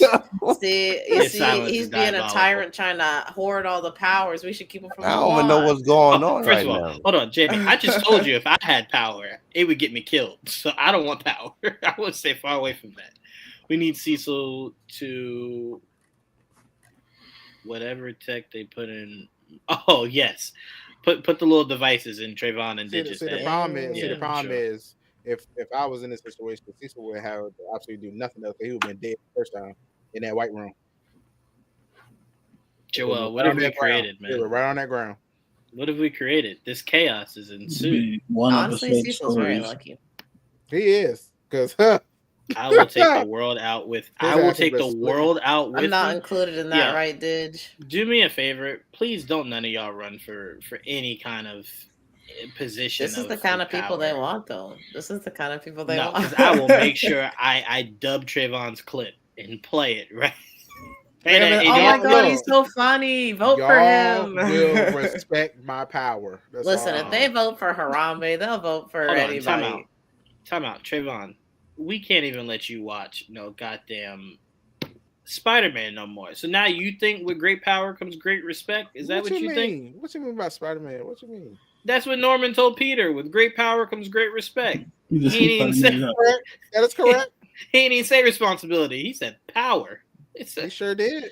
He said respect. I'm like, dog, that's not the words. Yes, it is. It's responsibility. You said the wrong R word. Anyway. They don't respect me, so they don't get responsibility. Jesus Christmas. Trevon really just said, with great power comes with great respect. Yeah, it's abysmal. And you know what? Honestly, I blame AJ and his silence. I think it's just as disastrous as what they're saying. It's ridiculous. I don't know. Jamie, I want to take you out of it because you're such a nice person, but I feel like if we gave you power, you might Thanos us. I don't know. I mean, that's not a good way to start. Anyway, guys, most of us will be, I know me, Joel, and Trevon will be seeing Captain America tomorrow. Oh. We will be seeing that tomorrow, so we will definitely have a review for you guys. Day one guy. Y'all already think I got my favorite right now. Wait till Franklin Richards here. I'm gonna be real hype. Let's go. I don't think you'll get the Franklin Richards you want. I don't even think you'll get the Sentry you want. I think you should definitely tame your expectations. I want you to know we haven't even seen Vision at full power. The height of Vision was killing Ultron, and then that was it. So I don't really know how much you're gonna get. Have I ever said Vision was my favorite? No. I'm just saying if Vision can't be OP. I don't really think you're going to get much more OP characters. We'll see. I don't know. We had Wanda disintegrating people and stuff. We'll see. We did. All right. Well, we'll see how Sentry's defeated because it might be kind of like Ant-Man versus Kang. So, anyway, I want to thank Jamie for joining us. Thank you both. I want to thank Trevon and Joel for holding it down. I've been gone the last couple of weeks. Wanda only controlled the city. We ain't even get full power of her yet. Okay, don't put thoughts in Trevon's head. All right, no more Wanda. No more mutants. Yeah, no more Wanda. That's what no mutants. Well, that's what Trevon's trying to prevent. He's preventing the inception of mutants. Gone, done. Technically, that's a lie. We do have a mutant. For now. It's Marvel. So no more. That's what Trevon's saying. Let that be done. No more. She's it. He's going to be there. He calls Captain Marvel mutant. He would get rid of her, too. Yeah. Are you okay with that, Trevon? Y'all already want to get rid of Rogue anyway. Stop saying y'all. You kept saying the Rogue thing. We never said that. You said y'all that. Know, that's what y'all want to happen to her. I don't. Y'all didn't go with me when I said let her grab it to that girl from Secret Invasion. No, I don't agree with that either. Why not? Because it's stupid. No, it's not. She got grab her to somebody and get flight. Hold on. Before we go, can I just say this? One day Trevon said to me and Joel, I looked up how Rogue got her powers. That's fucked up. That better not happen to Captain Marvel. Me and Joel said, yeah, I don't think it has to. And then from there on, Trevon has warped that conversation to me and Joel wanting Rogue to take Captain Marvel's powers. The man had a one-sided conversation with himself, came out and said, y'all are against my girl. We didn't even say nothing. I feel like we'd have been in group chats where people. I don't think she needs to go in the that's what's going to happen. I think it's ridiculous. To me, it's like it's a waste. I think it's a waste of Captain Marvel if you do that. You haven't given me enough of her to tell me that in a couple of years, Rogue is going to take her power. That don't make no sense. Yeah. You don't have to do that. She only takes some of it, and it's just she keeps it. That's all. Yeah. Luckily, yeah. Again, Trevon. She doesn't go binary and shit. Relax, relax. Okay, your girl is safe. All right. No, she's not. Okay. All right. Thank you guys for tuning into another episode of. I don't even know what I'm saying. He's stressing me. Good night, everyone. We appreciate you, and until next week, peace. Bye.